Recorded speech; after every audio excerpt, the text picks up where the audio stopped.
I'm sure the audience will tell us. Hello, everybody, and welcome to Cardboard Conversations. This week we're going to do, or actually, let's see. Hello, everybody. Welcome to Cardboard Conversations, your weekly podcast where Bob and I will talk about the state of TCGs in general, all of them. Welcome. Let me know if the audio is good and the video is good. Let me know if there's any kind of stuttering or anything like that. It looks good for me, but see. Yeah, I'm noticing a little glitch in the matrix. Oh my god! It says an excellent connection on YouTube, so it might be you. Might be me. It could be me. Yeah, it says stream is healthy. Stream health is excellent. All right, well, let me know. Let me know, chat. Let me know if I'm glitchy. So in our group chat, Bob and I and Pat, we talk, about just stuff, as bros do, and we were talking about Magic the Gathering, Pixelborn, Lorcana, all the TCGs that we've been into recently, and Bob's got some exciting news that he did a eBay purchase for some Lorcana cards. Did. And that is the most exciting thing for me this week in the cardboard world. And we can get into that a little bit later, but yeah, which is kind of sad if you think about it, because you're happy about commons and uncommons. It's like the most happy. I can't help it. I know. No, it's good. It's a good thing, but it's still also kind of sad. Just speaking to the state of TCGs in general. What's up, Cosmic? How's it going, man? Yeah, I mean, my absence has been noted by some other content creators, and at the moment, I just don't. Yeah, and I'm not going to get into fussing about Magic too much, but I don't see any change. All the stuff that we're seeing, anything new, any new type of products, any change that we're seeing with like short supplies of Doctor Who Cares, Commander decks, none of this changes the inherent problem in my book. I'm actually in Magic news this week, and I don't know how good it is. I guess I'm always hopeful. I guess that's the most positive thing I can say about Magic, is that on the 23rd, they're supposed to release their third quarter earnings. So we'll see what the tale of the tape is there, but it feels very desperate. Like, we can get into like some of the stuff we talked about on our behind the scenes stuff, where I was talking about really Mana Crypt and Cavern of Souls in a standard set. I realized that Mana Crypt's not standard, but that's what they pumped into it to make it desirable enough to buy. And that feels very desperate to me. I mean, they're definitely good cards, and Cavern of Souls is definitely a card that we'll see play. Obviously, it sees play in almost every format. Sure, but I don't know if they needed 7 versions of 7 versions of Mana Crypt and 6 versions of Cavern of Souls. And I know they're doing the whole Neon Ink treatment thing, and the last time they did Neon Ink, they people bitched that it was a card that nobody really cared about. And now they are using cards that people care about. So in my opinion, that is a win in that small situation. But at the same time, it is a little strange. I don't think that it's necessarily 7 different versions like we're seeing in some of the things, because they're special treatments. They're going to be limited quantities, almost serialized in a way, just like the Neon Inks were. But it is very weird. I'm just saying, like, this is, regardless of what the print quantity is on it, regardless of how rare it is, or even if it's, the Neon Ink style, rarity. Okay, even if they're not flooding it, but that's what they're doing to push a standard set. So, I mean, to put this into perspective, what was the big bomb baller card that they added to Ikoria to push it? Nothing. Well, no, Ikoria had the Triomes. I mean, okay, but that wasn't a reprint. That's a new card. Yeah. And in all honesty, I mean, it really not format shaping. I mean, I don't think they were any more of a push than the Commander lands that were in Commander Legends, and that really isn't what pushed that set. It was, clearly some of the other high value reprints and the Jeweled Lotus. But they don't typically put the highest dollar to push a master set. People were bitching about, the Mana Vault or Mana Crypt not being in any of the master sets to push those to justify the high dollar price. What is a mana crypt going for? Let's see. 145. 145 at its lowest. And that's from the list. So far we've had one, They were two, just at three, $200. four, So yeah, five. I agree with what Richie's saying there. If you want to put that up there, Richie's saying that it's just another gimmick to feed the hype cycle. The problem with that, Richie, is gimmicks run out, and they run out rather rapidly. And thanks again to Cosmic Seeds and Richie, our devout. Thank you so much for being channel subscribers. That really means a lot to us. But I mean, just like with what Cosmic Seeds is saying there, he didn't buy double masters because there was no mana crypts, but they put it in a standard set. That seems desperate to like push for fourth quarter numbers to me. And even, whoops, we accidentally for 2 weeks dropped the price of a set that's not even out to get pre-sales and push those 3 months early. And they didn't notice it for 2 weeks until they got called out by a major channel like Rudy. Do you mean Commander Masters or Double Masters? Because Double Masters actually had a mana crypt. I think maybe Double Masters 2022. All I'm saying is that people were pushing for original it. Double Masters had a mana crypt. Yeah, it did, and that's actually where both of my mana crypts are from. But I don't even play them. I think they're a toxic card to play with in a fun play group. But yeah, like I said, I don't want to harp on it too much. The biggest thing that I've noticed is for me, I don't want to open anything. Like I have plenty of stuff to open. I just literally don't want to open it. And I have not bought anything. And like the last thing I bought, and it was only because of the neat little tins for Lord of the Rings stuff, were these things, right? And I got pounded. I got my belly button pushed inside out. Gotcha. And these were like $30, I think. And I got out of all three, I don't know what they were, $20. And out of all three of them, and then really what I wanted, because I really like her, and she's a commander of one of my decks, was the foil etched Lathril, but they even pushed those boxes with the reprint and the Llanowar elves. It's they're gonna run out of stuff to use to push sets, is what I'm saying. Like quickly. Yeah. I mean, I think that you don't like Doctor Who at all. That's fine. I think Doctor Who as a IP, I don't really care too much about. Yeah, I'm kind of indifferent. I think the cards are good. The cards, I've seen a few of them from the commander decks that I would use. So they are adding some useful things. I don't like the look of them. Some of them they definitely don't feel like Magic cards. They don't look like Magic cards. Yeah, like I just don't like. They're on all caps. They look like they belong to like Netrunner or something, or just some other different game. Exactly. How do I present share? Beyond that, though, anything you can guarantee, anything that they're putting in here that does start fetching some money is gonna get reprinted. I mean, obviously not like the David Tennant Doctor Who, because that's just iconic, cool, but that's like such a small percentage of people that get to enjoy that, right? They're very, very small number of players that will. Dude, that looks like it belongs in a Star Wars game. I would have thought that looked like a Star Wars card. Yeah, it looks nothing like Magic. Like there's resemblances of Magic, but like even the cards that are most looking like Magic, they don't even look like Magic to me. Like this one here,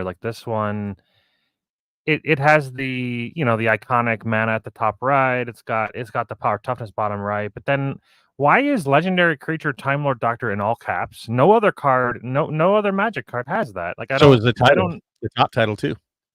Yeah, like what I don't understand. Like even cards from the same set that are new cards, like why are I mean, I guess it's like a share this tab. Like this is like a normal Magic card, capital I instant. Like it just that looks normal. But like then you got this card here and everything's on all caps, and it looks like it kind of looks like I don't know. I don't know. I don't like the look of some of the cards. The border's a little strange, but I can get around. I can get past that. It's fine. But there's why is there a circle around the set symbol though? What does that mean?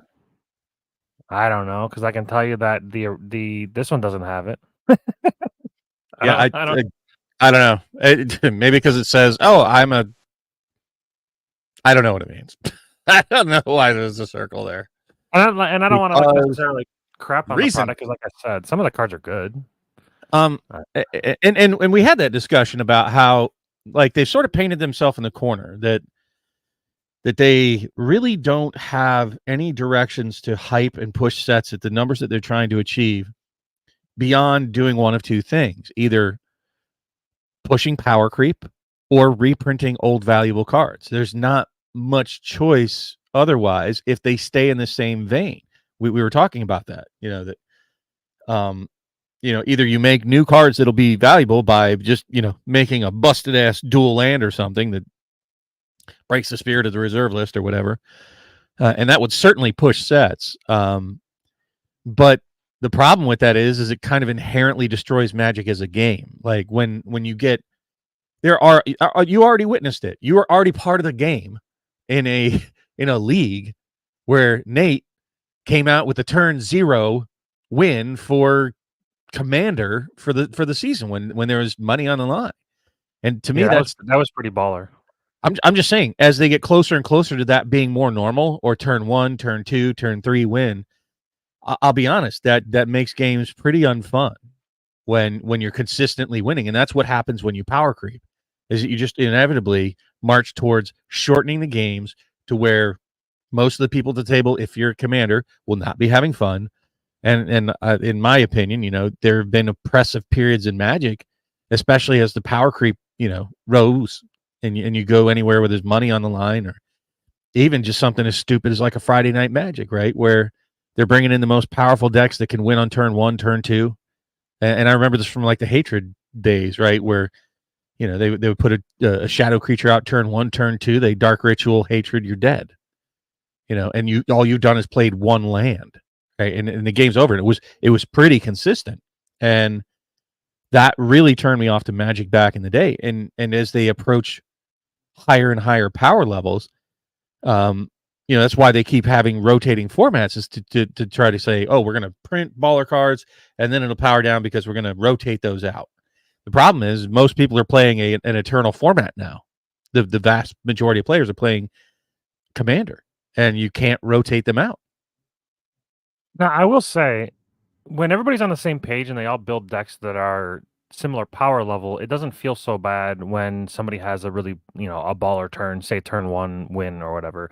Because Sure. if everybody's playing that same kind of Magic, that same CEDH level Magic, then they're going to have answers most of the time if they're experienced enough players.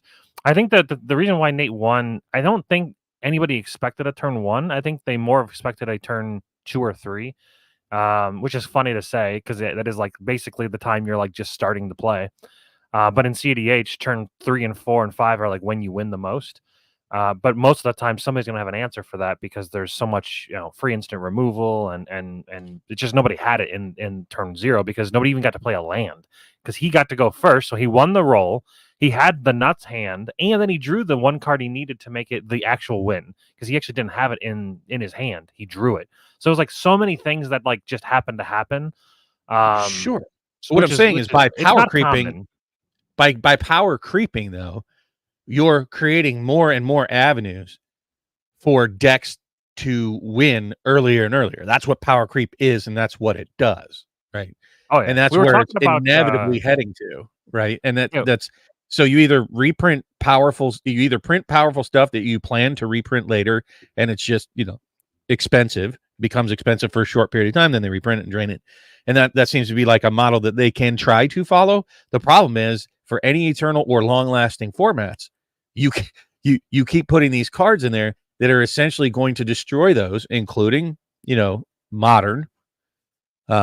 Any new cards you put in, they're modern eligible, and as they progress on this, making better cards, I find it detrimental to many formats. And you're gonna if you people left in droves when they broke modern before, and if they do it again, I think they'll have another massive loss. The problem is you always had collectors before when you had power creep, but with this mass reprinting they've done over the last 3 years, they've driven out the collectors, right?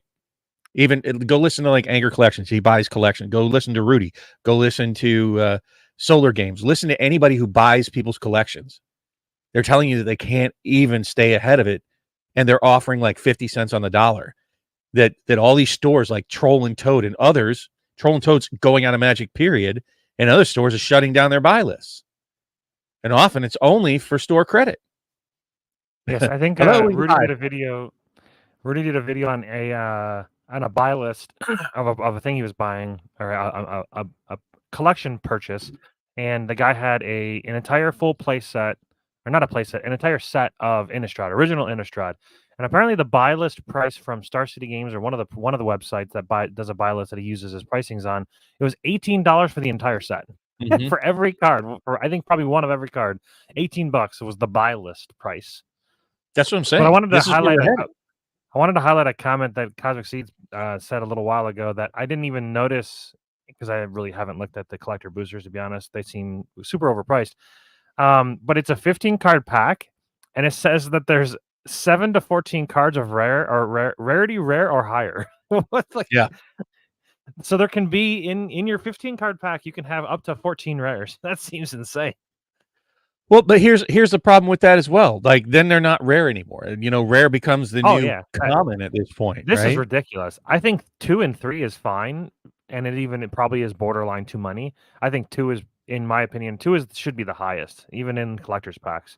Or otherwise, rares no longer have a value at all. They literally, one box, you'll have all the rares because you'll have 7 to 14 in every fucking pack. So yeah, this is insane. This is power creep in packs. Like, I don't even. Oh, it's wild. It's everywhere that they can. So this is what I was saying before with like the gimmicks, the smoke and mirrors. It doesn't matter if we limited the print run, right? We cut the print run down, and in that short print run, they're flooding the market with more rares and legendaries. I mean mythics. Sorry, not legendary. God, I'm doing too much Lurkana. And it doesn't help if they only print half as much product or a quarter as much product if they're putting 2 to 4 times as many of the dollar cards out there, right? It's another way of flooding the market just to push product. And that it will be exhausted. I'm going to tell you right now, it's going to get exhausted sooner rather than later. And we still haven't heard them say anything about what they're going to do about it. Like, I don't even know what you can do at this point, really. I mean, the cards are already out there. People are already, gun shy as soon as they buy stuff. If people aren't like, let me ask you, let's say, because we got Black Friday coming up, right? Amazon Day was complete garbage. But at what price would you be interested in buying more Phyrexia All Will Be One? I can't hear you. I can promise you that there was a comment that I mentioned earlier in our chat. I said something along the lines of, I think I'm done with TCGs in general. And this is where that comes into play. When I say I'm done with TCGs, I'm done with collecting. I'm done. I think I'm just done with buying at all. I don't think I'm going to buy any TCG, because every single TCG I look at that I get excited about, that I want to go into, I just look at the chart. Any chart. Look at any TCG right now. Every single one of them are just down, except Lorcana. But that's not. But that's not fair. It's too rare. It's not fair. It's too rare. It's too new, not too enough rare. printing of it. But like if you look at Magic, Flesh and Blood, One Piece, they all have a downward trend of everything. It's a race at the bottom for literally every TCG out there. Grand Archive is the same way. And these games are good. I like playing them. I'm going to continue playing them. But you know what I'm going to do? The same thing I've been doing for a long time. And you know what? This is a Magic card. But is it a Magic card? No. It's just I bought some heavy stock off of Amazon, and I literally just printed on heavy stock. And I'm making my own proxies at home, because all I ever do is I play with friends that don't care about proxies. And I play online in a Magic the Gathering a league over at Jake and Joel Magic. And I play in their monthly league for their patrons, and they don't care about proxies either. So at the end of the day, I don't need real cards at all. I do prefer them because the proxies that I print myself aren't good, but the ones from NPC are fantastic. I don't care a difference between those two. So let me ask you, But yeah, and this collecting, is an interesting question for a lot of people out there, right? So let's say your league started requiring you to have the physical cards. What would you do at that point? I just wouldn't play. Not in League, of See, course. and that's the misnomer that a lot of people try to make the argument that, oh, proxies are bad for the game. How? At least you're still in the game. You're in a league that even if you're not buying cards, you're a player that encourages other players to play, and they might I'll want say, to yeah. buy the real cards, At least I'm right? still playing it. Right. Like, that's huge. And this is what I was saying. So the people that poo-poo on proxies, you're mistaken. You're saying that, oh, well, if they don't have proxies, it'll force them to buy the real cards. No, it won't. Most people will just say, see ya. And then your league doesn't have enough players for people to, be in a league, and they won't be buying cards, right? I think it's actually worse if you don't allow proxies. Especially like in the LC. Yeah, sorry. I might have played my pauper deck. I might have bought the real cards for the pauper deck because the entire deck was $31. I can. It's not that I don't have the money to buy these cards. I can buy the Same decks that here. I want. What did you tell me? What did you tell me about Lorcana boxes the other day? I was saying just buy You said, it. why don't you just? Yeah, why don't you just buy it? Okay, and not I don't flexing think in any way. I did buy some. I bought $125 worth of commons and uncommons. Got a full play set and was stupid happy with it. I even priced out what it would take me to get a full play set to fill it all out. And I think I posted it in our chat. It was like around $1,600 to fill it all out. It's way too high. For four of each? That's way too high. That's insane prices. You look at any Magic set right now, and I guarantee you can get an entire playset for a few $100. Any Magic set, any current Magic for a set, full playset? Sure. No. Most of the cards are worth nothing. I mean, it's heading that way, and that's what a lot of these people that want the game pieces to be cheap are. But I'll still, I want them for the collectible piece, right? Because Lorcana hasn't ruined it yet, and they might. They very well might. I'm a few $100s into it, and I'm willing to get a few $1,000s into it. I'm tens of thousands into Magic, and I've just completely hit the brakes to where I'm not going in reverse. I'm not selling my shit off, and I won't. At least not anytime soon. I don't have any need to. But to be fair, like you were mentioning, that all TCGs are kind of going down, that the tide is going down, so all ships are lowering in the tide, and a lot of that doesn't have anything to do with the TCGs themselves. I'll be honest with you. It's due to the meta financial problems that we have out there. The times are tough, and they're getting tougher. Most people are realizing now, holy shit, 50% of my paycheck's going to my rent now, and my food is now 25% of my paycheck. My car's another 25. I got no money left. There's no money left for TCGs. It's kind of tough out there for most people, and it's a luxury, right? So I think many of the ones that are a healthy game, and Magic has the healthiest player base of all the games, but they're doing the most toxic thing to try to keep afloat in a bad economic environment. And they're basically destroying the fundamentals of the game and driving away the people that spend a crap ton of money on their game and the people that have been there for 30 years. Lorcana at least has hope, and I think that's what a lot of people are, a lot of the copium is just not even the game itself, because it's fun. People play it in droves, and I know the stores will support it when they can, and if they can get some product. But a lot of that value, I believe a lot of the financial value is purely based on hope that there's going to be a game that takes over out there. It was in Flab, wasn't Flesh and Blood for a while. But now all the new boxes, when I see them come out, they start out at that like $100 range, and then they drop down and settle in the $65 to $75 range. Oh God, the most recent one they did is Bright Lights. I heard it didn't do good. It's probably it's really weird. It's a cool idea, and I like it. But I mean, it's not doing terrible. It started at 88 and it's down to 72. So like, it's not doing horrible. It's just what they did was it's a supplemental set basically that only has mechanologist cards in it. Literally, the entire set is mechanologist. So it's Didn't like Rudy that's like Mechanologist? Wasn't that his jam? yeah, he likes mechanologists, and I've watched gameplay of it. It looks cool. It's fucking mechs, robots, and like you like enhance your your starting gear. Everybody starts with a starting gear. It's designed to be sort of like Jumpstart. You can take 3 packs, take all the equipment tokens out of it, and then just shuffle up and play the deck. You're supposed to just be able to play right off the bat. And I watched people do that, and they were like, they didn't like it at first. They're like, I don't like this at all. Like just like the idea of it. They were looking through the cards and they're like, I don't think this is going to work at all. But then they played it and they're like, you know what? Actually, it plays really well and they enjoyed it. And they're like, let's do it again. They played again.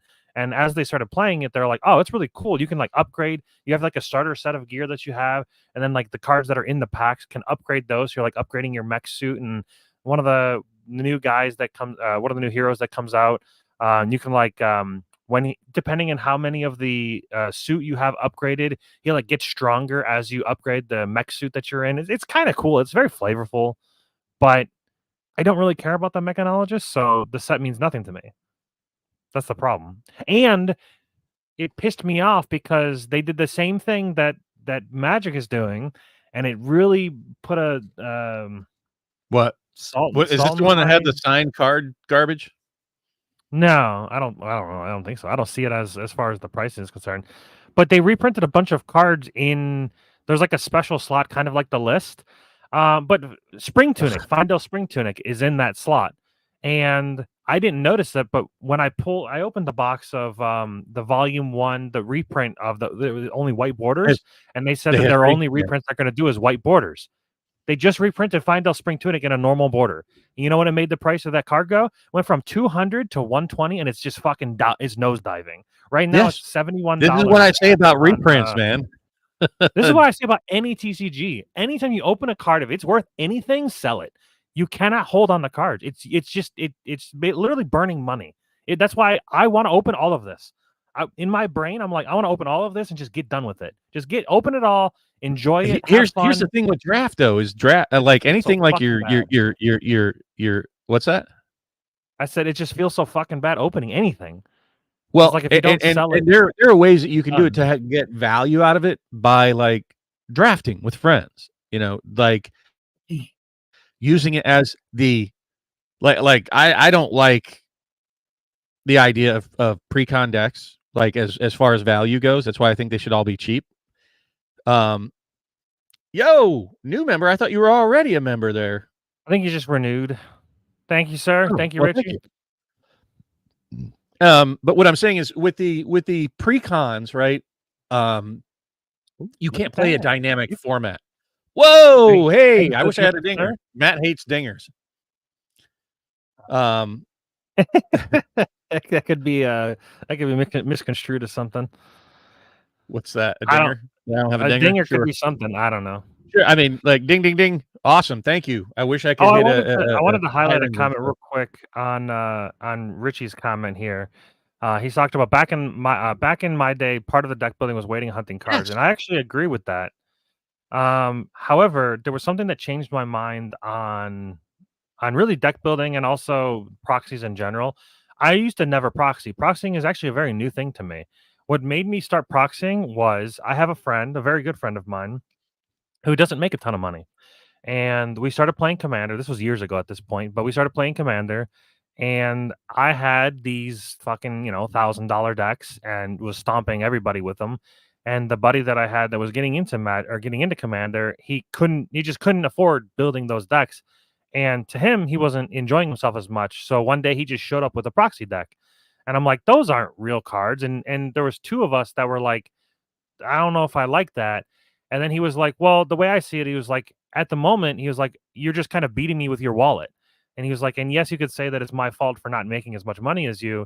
He's like, but at the same time, since we're all just having a good time around the table with friends, do you guys care if I just proxy decks? And I thought about it, and I'm like, you know what? I don't care, So I didn't realize it. Is it really your birthday, Richie? If so, happy birthday, buddy. Hey, look, it means that you made it this far in life. You didn't get hit by a bus and you made it. You didn't accidentally drink bleach. How did Cosmic You did or good. how did Superfast Tortoise know it was your birthday? Well, happy There's a birthday, lot of people. sir. See, Matt, there's a lot of people that talk behind the scenes. Only I wasn't apparently part of that. I was trying to figure out the whole Chandelar thing today, which I don't know how much you'd like it. Retro gaming with Magic. It's a game of Magic where you go around on a map and you build your deck as you're going. It's old janky garbage, but it's kind of fun. I was playing it, got lost earlier, but with the dynamic ability of like sealed packs, the problem with that is you're paying an awful lot. That's a rich person's game to do that, to be able to buy a box, sit down with friends, especially at the prices that they're starting to get up to, where the average price of a box is, creeping up around 130, 140, 150 for an average box out there for any TCG. And, that's going to be pricey. And then when you look at games that add that dynamism, is that the right word? I don't know. The dynamic attribute to a game, like we played at Gen Con with Hero Realms.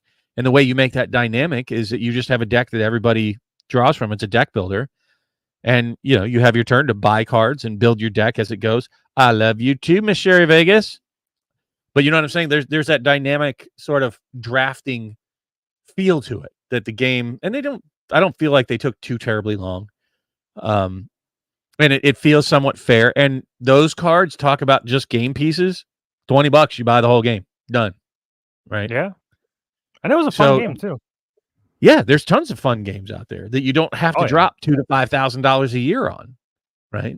And I'd like to know in the comments if you guys would like to see us. We'd probably have to do it like at your house, Matt, to sit down and play, maybe even like multiplayer if some of the guys are willing to try Hero Realms. Would you guys like to see other games that you can get into at a low enough starting price, right? Like I think it's very reasonable, right? Like $20-$30, and you can even get like expansions in your own kind of custom decks. But we play a lot of different games. I still have your puzzle on the other thing. I know. I set aside the stuff that and the promo cards. And your box is still sitting with the 3 unopened packs, or 4, whatever it is, on my table. So I just have to be unlazy and run over and we'll swap out. But Marvel Overpower, is that a cardboard game? I haven't played that one. I have a Marvel Champions, I think it's called. And it's another cardboard, game it does have expansion packs to it. It's what's called a living card game. I don't know if you've ever played. You played the one living card game, the Lord of the Rings one with me, Matt. Yeah. That one you bought all the expansion packs have the exact same cards in them. Yeah, Ashes Reborn is the same way. So yeah, I mean, I need to get over and check that out too. You said it had a lot of like elements reminded you of. I think you'll like Ashes. It's really Destiny. good. Yeah, you have dice you roll for your resources, and then you have your decks that you build, and they come with like starter deck, basically styled decks where you can build your hero, or you have your heroes as the starter deck, but then you can take your hero and you can build it however you want. And there's like different kind of mana symbols, I guess you'd call them, as the resource you pay for cards, and that dictates the dice you need for your deck. So you have 10 dice total for your like mana pool that you roll in, but you can pick whatever dice you want from the pool of dice that are available. But each one of them has their own symbol on them that represents the symbols of the cards that are in your deck. So there's like it's kind of your land base. You have to build your land base based on the symbols in your deck. Pretty cool. Yeah, I mean, I'm always down to try new stuff. You draft the dice too. It's a really good game. Oh, that sounds cool. There's a game that's similar to that where it's a card and dice drafting. I don't know if you've heard of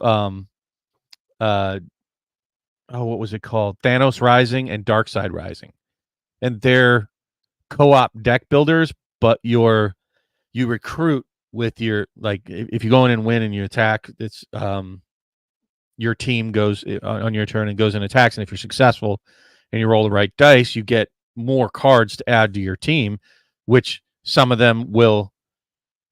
Thanks, Time Capsule. Yeah, hey, hopefully your LGS starts dropping some of those prices on those Lorcana and you can get in on it. But yeah, in essence, you draft your team, and so you add more dice into your pool as it becomes your turn. But everybody plays with the same dice. You just get to add more and more of them, or you get to re-roll them. Each card that you add, each team member that you add, adds a new dimension to your team as you're playing. And you're trying to beat Thanos in Thanos Rising. You're trying to beat Darth Vader in Dark Side Rising. I'd really like to show that to people. It's a super fun game, very dynamic. But the point with all that is like even those are like $40-$50, right? In this era, as far as cardboard goes, I don't feel that Magic is a great place to put your money for the amount of value that you get out of it and entertainment value on to that extent. For like one set, if you just skip on one set, and let's say average you put in $250 on a set, you could buy a stack of games that you could get a lot of value out of. And you don't have to worry about it going to zero. It's already zero the second you buy it. It's a used game at that point as soon as you open it. And there's Villainous out there. I think I paid like $30-$40 even for like the most brand new one. Clank is like a $40-$50 game, something like that, just to get into. There are tons and tons of games that I would recommend buying those. And Upper Deck really is kind of not my favorite child because of their lawsuit. I thought it was real scummy against Ravensburger, but they do have a good game system called Legendary, and they have different flavors. They have Firefly version. They have a Marvel version, which kind of sucks. They have an Aliens version, which is awesome. They have a Predator version, which is like brutal from what I understand. And there may be more different versions of it. And it's another deck builder style co-op kind of game, but you could buy those for like $40-$50. So you skip one Magic set. Hey, Solar God, and you can. I'm not saying put it in Flesh and Blood or Lorcana or any of these at the moment. And they're all going down, so I wouldn't put in any of them. Yeah, I mean, let's put it in perspective for even Lorcana. I've not been hyping it to anybody on like prices. I just know I want it, right? But even I'm not willing to buy it at ridiculous prices, just like I told you. They're going to have a second wave that's supposed to come out, and it's supposed to already be out, but apparently it was delayed a little bit. And here we are mid-month, and I still haven't even heard about the release of it to the LGS, so I don't know where it's at. But I expect it'll be here before the end of the month, and then we'll see some downward pressure on the boxes. We'll see some downward pressure on the singles pricing, and then don't forget they're supposed to release another print run. Or all TCGs. Just this chart, you can just copy paste this to like anything you click on. This is just one piece. You go to Flesh and Blood, you click on it, and you're like, okay. I think that's more like a financial market. You click on the box, and hey, look, it's going down. I mean, this is a little drastic because it's like actually only like $10 or $15 or whatever. But I mean, I think that Lorcana is the only survivor, and it's only because it's dropped. It's dropped if you look at the boxes. No, back to 374. I mean, it's doing the wigglies. It got like a small reprint that everybody bought out that it didn't. But here's the thing: those aren't new boxes, right? Those are people buying and selling back and forth between people who are just the Timmies that can't wait. How's Yu-Gi-Oh doing? Oh. Talk about power creep. Yu-Gi-Oh! If you've ever looked at any recent Yu-Gi-Oh! I have a buddy that plays Yu-Gi-Oh! And he says that basically whoever goes first basically wins the game. You can win on turn zero. That's what power creep does. That's what power creep does. And that's what I'm warning against. You're like, oh, they have these great cards in these new sets. And so I got off topic. We got off topic before I could begin to really sink my teeth into that, because I've been expressing this. I don't know if I even said it on stream, but I think they need to start thinking laterally, meaning instead of power creep and instead of reprinting old faithful till it's just worthless and makes all the charts look like that. Holy crap. I think they could change the formats up to where it's not even just like a format between like Modern, Pioneer, Standard, but to use the cards in some different way. Like combine it with, they tried to do a board game of it, but why not make a good version of that? Why not do like other games have done and come up with a different way of playing it with the same cards that you have, maybe like the Plane Chase.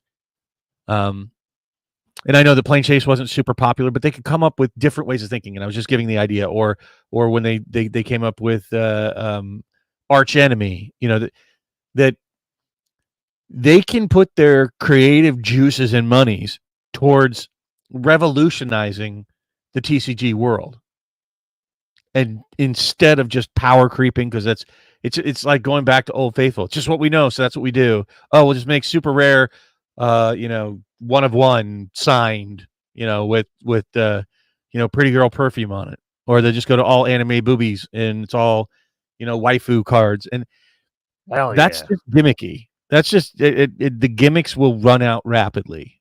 After the first or second time you see it, you'd be like, meh, been there, done that.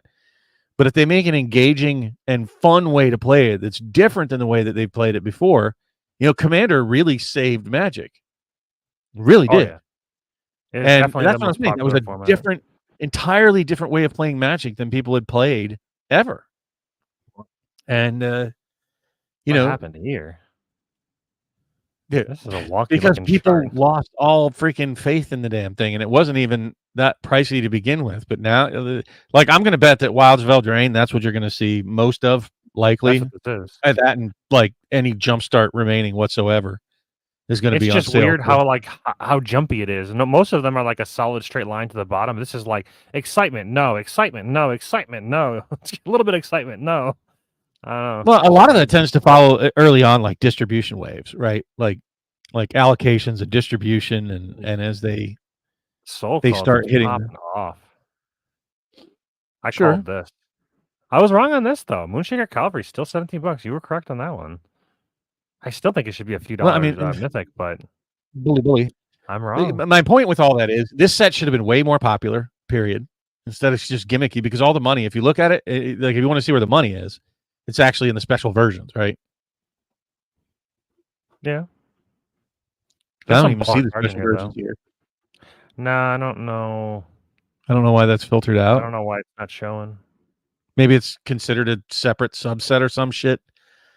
Yeah, the way TCG does Oh, its dual thing is brain. like, it's hard to find Wild of El. You have to like search it in Magic, like this, in order to see maybe this. Oh no, that's just all sealed product. Yeah, unchecked sealed. I don't think I have sealed checked. It's not. Oh wow, that's really weird.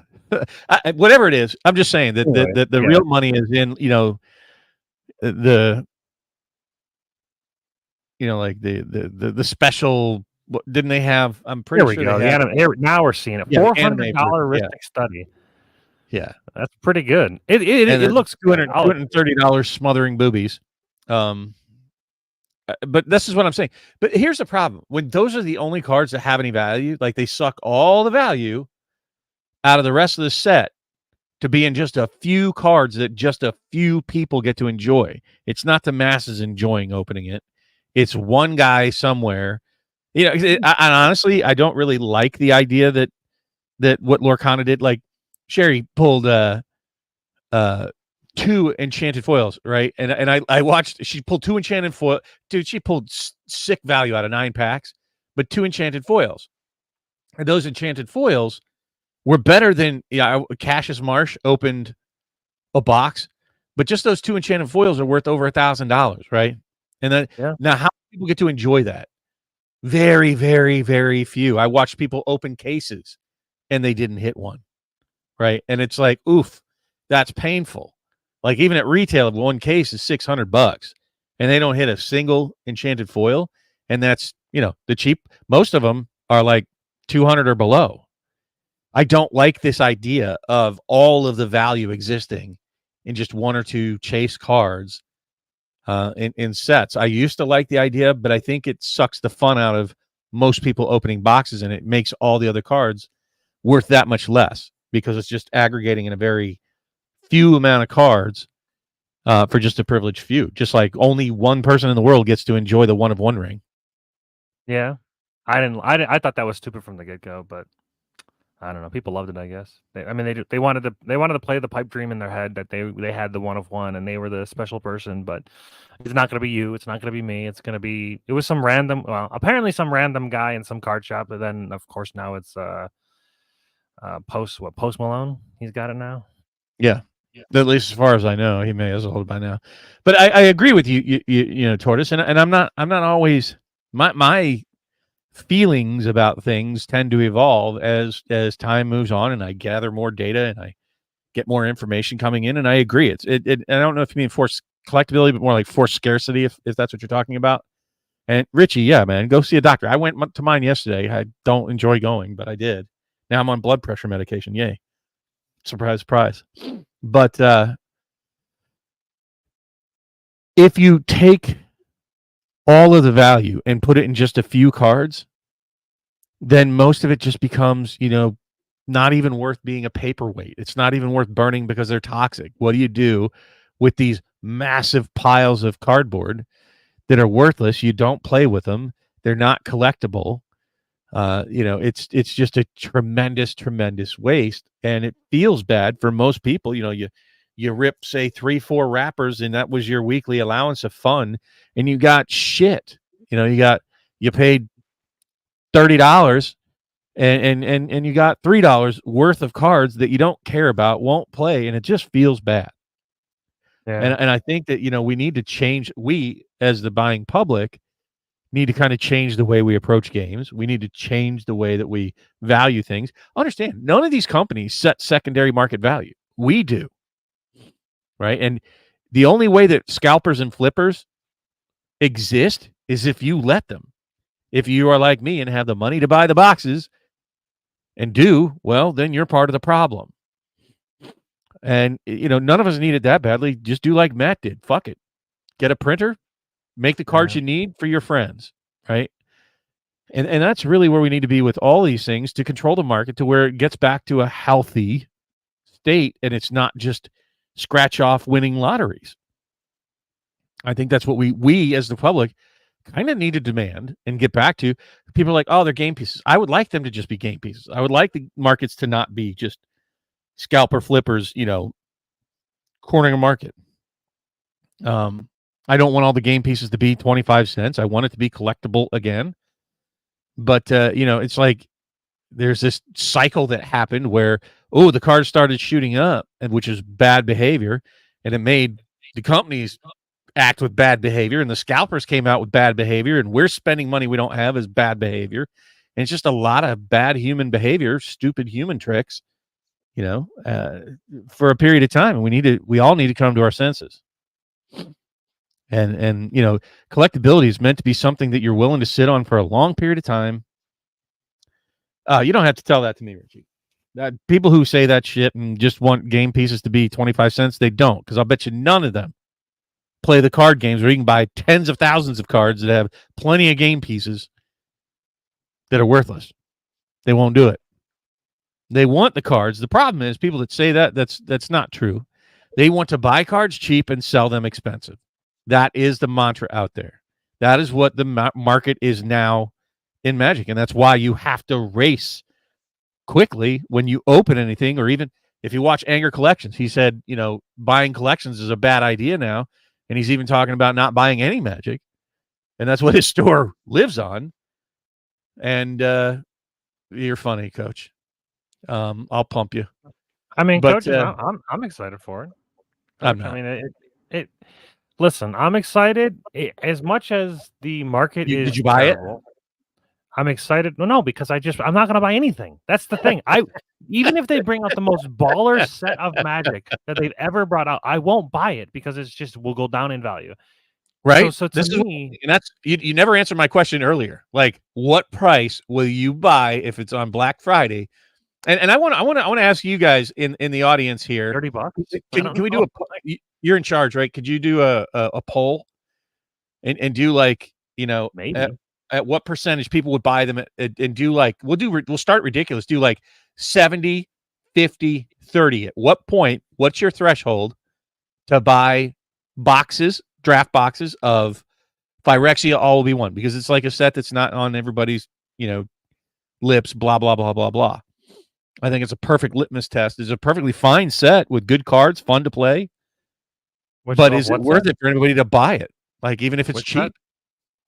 What's Phyrexia All Will Be One. Pablo. You're in my favorite that we bought a case together from Rudy. Totally worth it. So what price? Got our money back out of that joker. We'll say $30. We'll say $30. 50 and 70. Yeah, 50. Like this is Black Friday, so we'll just pretend this is what's one of the Black Friday sales. At what point are you guys willing to shell out? Because I'm going to tell you right now, none of those. Zero. I don't want any. I don't care what price. I'd probably buy them at $30.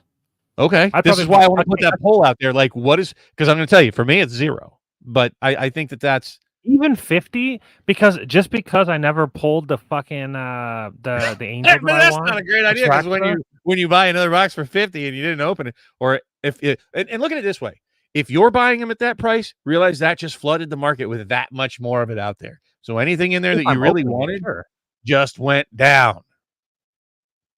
Do I still have my cart? I have a cart. Hold on. I have a TCG cart of Magic product. Hold on a second. Let me see if it's still. Is it still there? No, it's empty. Son of a gun.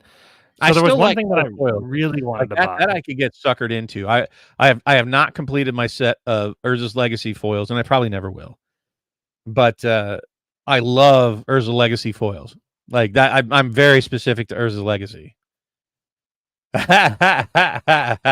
We're twisting your arm there, Ed. You'll get in on the freaking. Oh God, why did it sign me out? I was gonna vote. Why am I out? Damn it. I'm waiting for you guys to vote. Check this out. So this is probably going to be my next TCG purchase, and it's only because I don't think I can get these proxied to the. I don't think I can. I don't think the NPC could do this, or doesn't have the ability to do this in this way.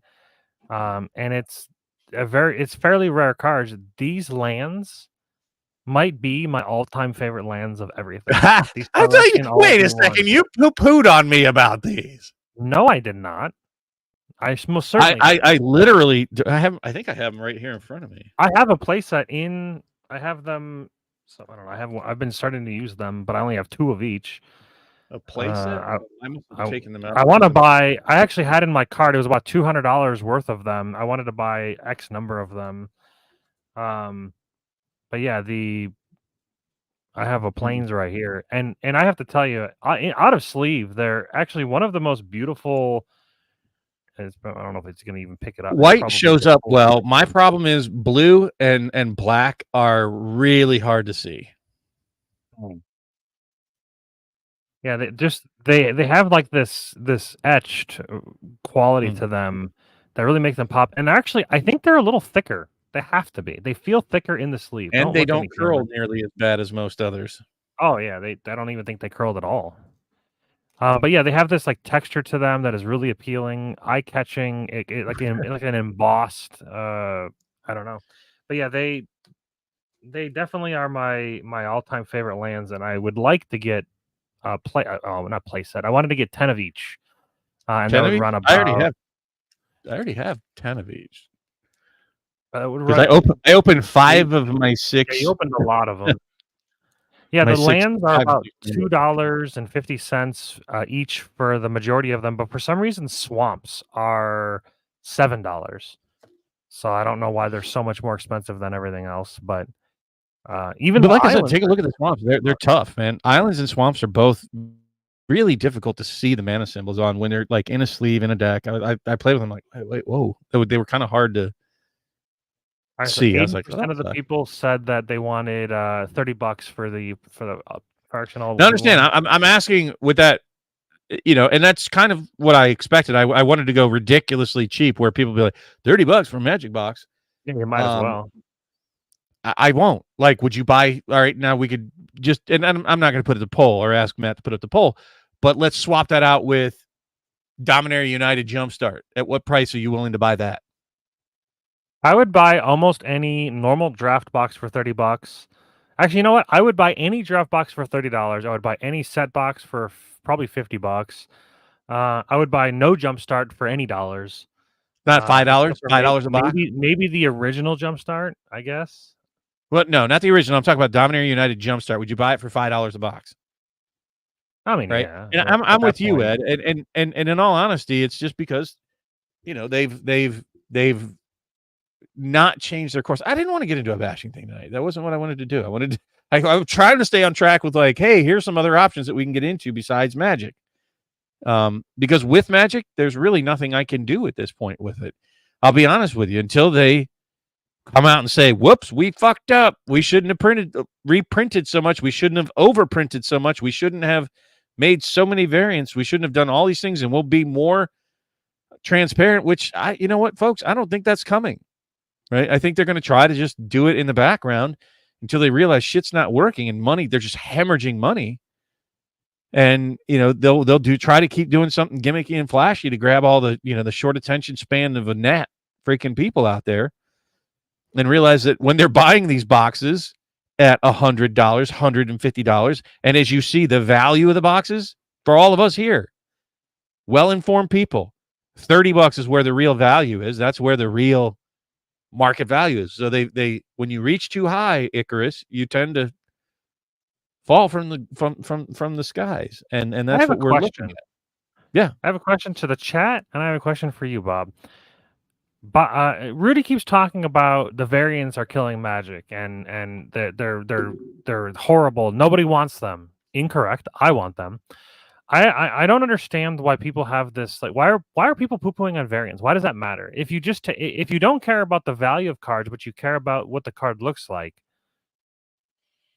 I don't what other than value, why does a variant matter? Why is it a bad thing? For me, for a collector, it can be a bad thing. I'm just saying, for a collector, they're fucking terrible, because it's a nightmare to try to put cards into any kind of organization and binder.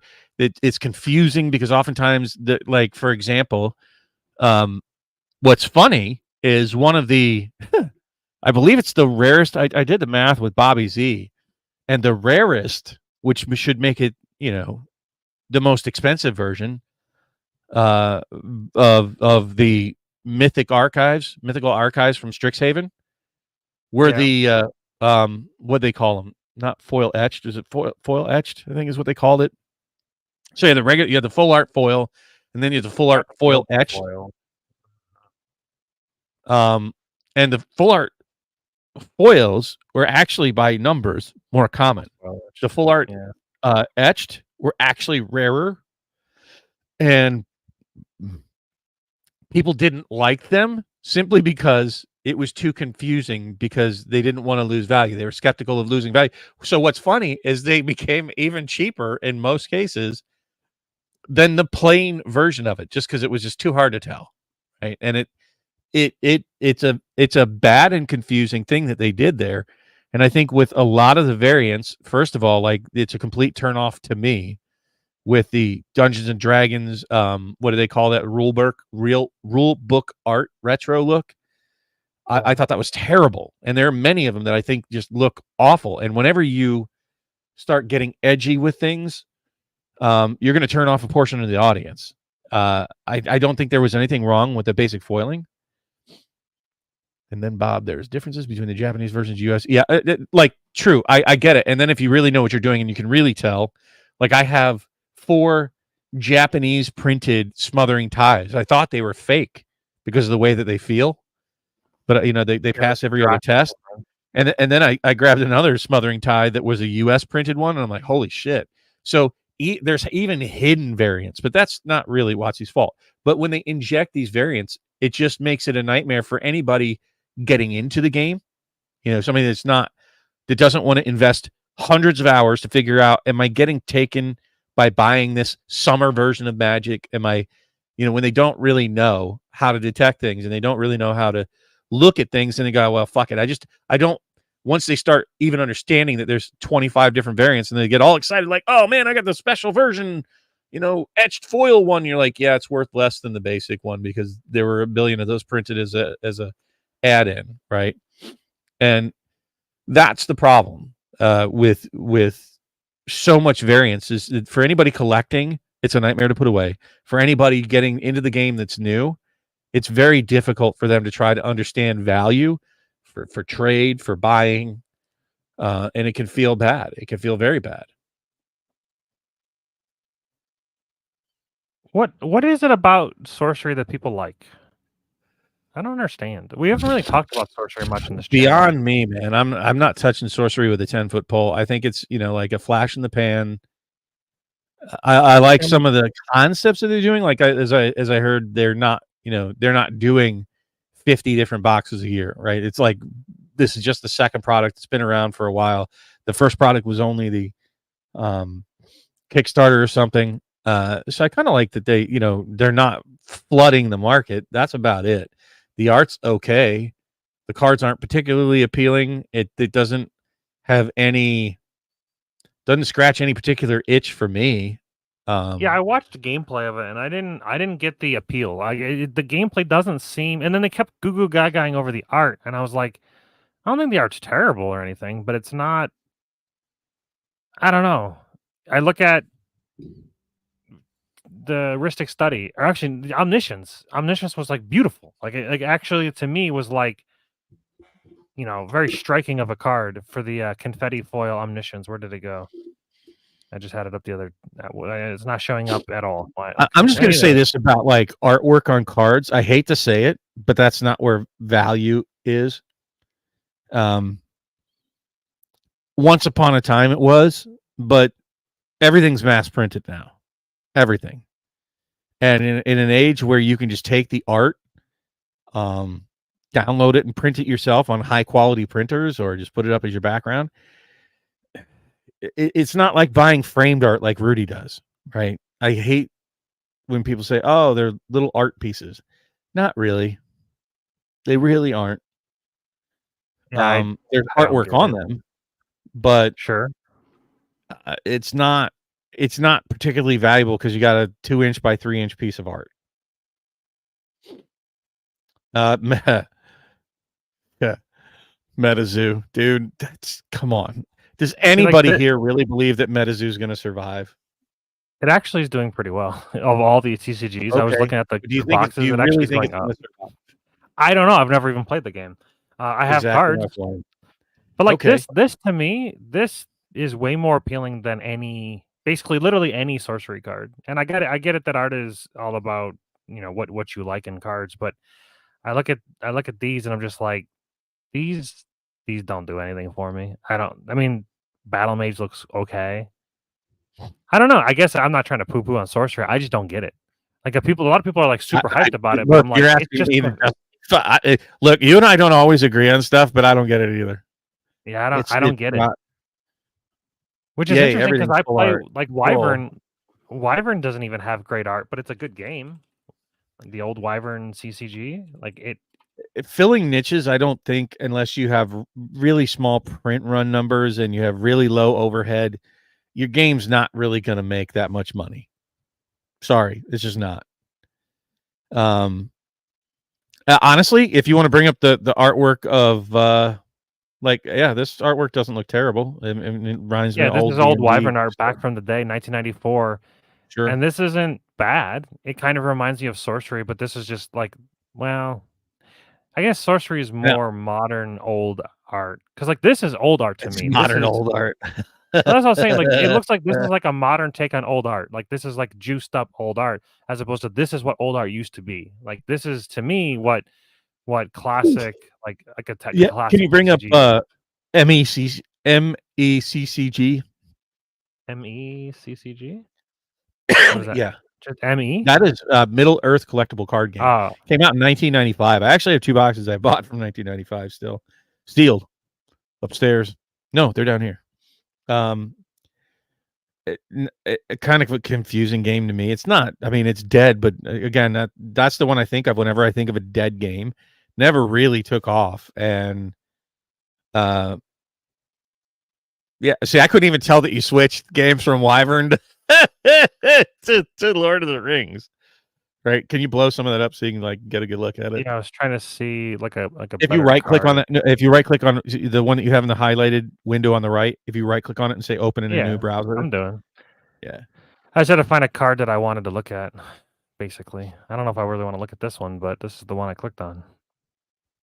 Yeah, like But I mean, this is I think old, but like not great. Like right, I but I don't mean love it. beyond. But what I want to point out with this one, I like the entire thing appeals to me. The entire with the frame and the just the whole card. Though there's way too many fucking words on it. I was gonna say it's got a fucking novel on it, like. Well, but a lot of that's flavor text at the bottom. But it's yeah, I don't like whenever any cards have like a PhD thesis on the bottom of it. But what I'm saying is just sitting back, kind of like Lorcana has a pleasant looking frame and art all mushed together. It's yes, please. We're really awesome at reminding you guys to hit like and subscribe. Listen, we But probably should, because a lot of people, they would if we remind them, and they just I forget. know, but we're bad at But that. We're really I bad at hate that. badgering people. Like, I just like, if you enjoy, just watch. Like, I'm Did you pretty switch happy with back to that. Wyvern? Yeah, this is all Wyvern cards. These are Okay, just but like a I don't know. They both have a very similar feel to me. Like just card layout, kind of up, kind of smoky art. I was like, one whoa! thing I'll I almost had a say. hard time What is it? like telling the difference between the two, and I'm okay with these, right? But the point that I was making earlier about if sorcery, yeah, we are you noobers. Is that if you're getting it just for the art, I think you're kind of buying the copium. You are telling yourself you want to do it. Now, there are certainly artworks that I like in Magic, but a lot of that has to do with like nostalgia, right? It's not that I'm buying it for art's sake. I have very few pieces of art in my house that I paid, more than a couple $100 for, and Right. and it's very specific to me, and they're numbered prints and all that shit. But I don't expect that they'll ever like fetch a high dollar. It's not what they're there for. They spoke to me. It's an artist in Virginia. Oh, John Barber, I think was his name. But he painted my home, like the first place I remember living in Urbana. And he's an artist, works in oil, and he painted Windmill Point Lighthouse, where I used to fish off of, for years growing up. But that's why I bought those prints, right? So that art spoke to me very specifically. I don't expect anybody else near Ohio to be paying $500 for those prints. Yeah, Solar, I sent you an email, by the way, on your about your Wyvern set, because we have to get together still. It's from the paleogamer@gmail.com. So reply Right. back to that. Ed, now you're making me have to ask, bro. What, Richie? Like, is your dingus falling off? What's happening here? Why so much doctor speak? I think he said something about dialysis, maybe. Dialysis? I think that's what he Your said. Weekly kidneys? dialysis. Whoa, that's rough, bro. Dialysis is rough. I hope I never have to. My kidneys might give out on me. I stopped drinking many years ago, and I think I'm just gonna not drink anymore. No, that's liver. Dialysis is your kidneys. Oh, that's right, kidneys. That's for blood You filtering. should be drinking lots and lots of water every day, at least like 64 ounces of water a day to keep your kidneys are the last to get water. My doctor just like kept beating on me yesterday about it. I drink 64 ounces a day, but she's like, anyways, doesn't matter. Very healthy to drink a lot of water, folks. It basically will cure most things. Like exercise, here's your medical advice for the day. Drink a lot of water, exercise more, eat less. Bob's your uncle. Yeah, these are some of the cards from Ashes Reborn. I'm kind of in the same place, Richie, actually. But I've already been to the doctor. Now I need to go see a urologist. Whatever. My numbers look good, though. These are the best card. Like, once you just go through the cards, to me, these are. What game is this? This is Ashes Reborn. This is very aesthetically pleasing. Everything is easy to read. There's not a bunch of words all over the place. When you know the game, you know what to look for in every spot. You know what each card does. It's great layout, great art, full bordered or no bordered, I guess, borderless. I don't know. And this is this an LCG or a yeah, living. Yep. And you just buy the box. It comes in a big box, and you get the core set. And then they've been releasing expansions over the course of, I think it's like every 3 months, they'll release just a new hero with a starter deck that comes with it. And that's all they're like adding. I don't think they have packs, but they're like starter decks that have new cards in it. But they're all the same. There's no variants. There's no anything special. It's just you get the cards. But yeah, these are great. You got my my Redhead Queen Aerodale Summer Guard. She's pretty awesome. Maoni Viper's pretty busted. Like, they all have their own like hero power. They all have their own HP and their battlefield and their spell board. Their battlefield dictates how many creatures you can have out at once. Your spellboard has any like ongoing effects, and then that's the game. The game's great. I love it.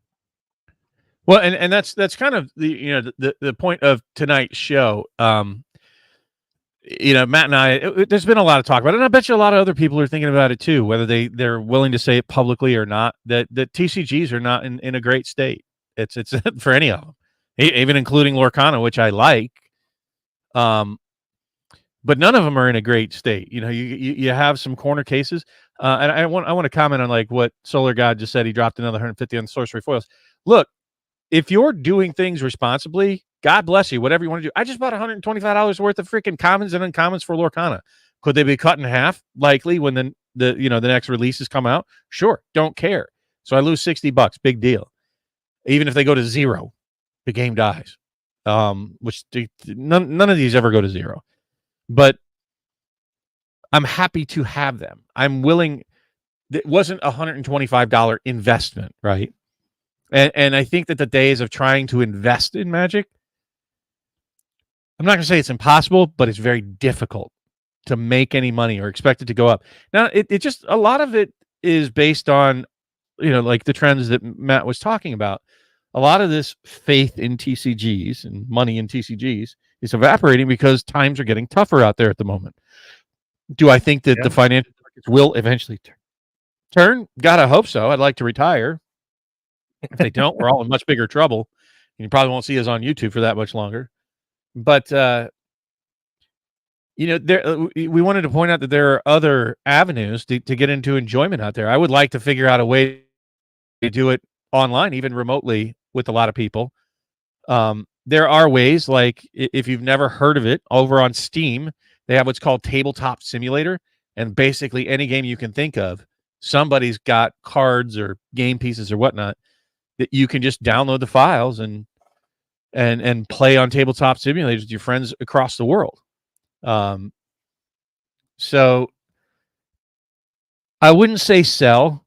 I certainly don't recommend buying, but stay in the community, in the circles that do these things. Because what you'll find is many people that play Magic will play many of these other games, right? Keep your collections, hunker down, wait for WotC to do something better. If something particularly speaks to you and you got to have it smothering boobies, go get it, right? And instead of just we've been throwing buckets and oodles of money at WotC for any crap they were willing to put out. And I'll bet most of you have stacks and stacks, just like I do, all over the damn place, of Magic cards you don't really know what to do with. And there's no reason to have all that excess at this point. If you have to have something, buy singles. If you really want to buy something and be money conscious, go order a shitload from MPC for like $100. You could probably print every card you ever wanted for a play set of them. Yeah. It's not that difficult. And the nice thing is like, so here's those dual lands that I gave out to people. I think some of you in the audience might have them. I think Dual Brain, didn't I give you a set of these jokers? But like what you can do is, if you take the time, you can even double up your money, right? By printing both sides of the card with a Magic card. And you don't have to like do a fake, what do they call them? Counterfeits, right? That you're trying to make money off of, but you can get functional cards to play with your friends. You double side them. Hell, I was thinking about printing out all the beta lands in the beta art because I really would like a play set of beta lands. I was thinking about doing it and then printing it on both sides of the card, like a forest on one side and a, I don't know, swamp on the other or whatever. And, you can do that in a very economical way in a financially tough time. You can even play Magic. You can even be involved in cardboard. And you can have proxies without, getting into that whole argument. I'm not going to do it about, proxies are bad and counterfeits are bad and all that. Yeah. Hey, no problem, Dobrain. Hey, look, thank you for my pin. I had to run down here the other night when you were doing the drawing to see. I'm like, shit, I don't know what my number is. But it's a time in the TCG market where I think you have to be wise. You need to be money conscious about what you're doing You can't just randomly throw money at Magic anymore and expect not to feel sad pants or sad panda. I don't know what the correct term to use. Panda, yeah. Yep. So look to other games. I'll tell you what. Like I said, can we pull up? Do we want to do that? The Hero Realms, and there's even a co-op dungeon delve version of it. But it's, I mean, when you really think about it, guys, it's cheap to get into some of these other games, right? And it was, as Matt said, it was fun. And if you've never done a deck builder kind of game, I think it's an excellent one. It has very few mechanics that are pretty easy to follow. Rudy, so dual brain getting nuts. Rudy is, I'm not going to say he's panicking. The guy's well off. Period. End of story. I think he's panicking. Well, he's panicking because he realizes that, you know, it's probably the end of the business model as he knows it. I don't think he can recover. Magic's been his linchpin, and anybody can put together that these cards are not going to recover, probably ever. But if they do, it will take a very long time, because the only way that these mass reprinted cards are going to regain enough value to do anything, you'd have to double up, triple up the Magic audience, and you're losing players, not gaining them. You're losing the collector players. You're losing the investor players. You're losing many people that have been around, even just the players going, fuck it, all my cards aren't worth anything, and they get out. Yeah, I've been playing other TCGs lately. I started playing. Pat and I did a live stream of playing. What you call it? Legion Realms Reborn. That was a good game. That actually we went to the cards and we were like, what we thought versus how it played out. It was totally different. Like, it, as we started playing the game, it actually was way more fun than we anticipated. Some of the things that we had reservations about kind of went away when we played the cards. And then on a recent one as well, we had Solar Games on, and we talked about Grand Archive. I actually got to play some Grand Archive last week, I think it was, or the week before, and it actually was a very good game. We played 2 games. We played the starter deck versus starter deck. It was Rye versus Lorraine. Which is like, one's like if you put it into Magic terms, Rye is basically like this, like he's all about just like kind of comboing out in one turn. So like he's like building his board state up until it's a storm deck basically from Magic.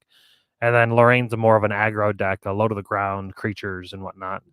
But one of the most coolest arts that I've seen in a long time, and it could just because it's a hot chick on there, but this card here from Grand Archive, I don't know what it is about this card, but it just does it for me. Everything about the card, like the colors, the art, the chick, she's like this like black market broker, but then she's got actual, like, you know, contraband in her robes, and I'm just like, yeah, this appeals to me in many ways. The card itself, I don't know if it's very good because I've never played an assassin deck, but the assassin deck seems really cool. You got these like preparation counters you do stuff with. Yeah, I don't know.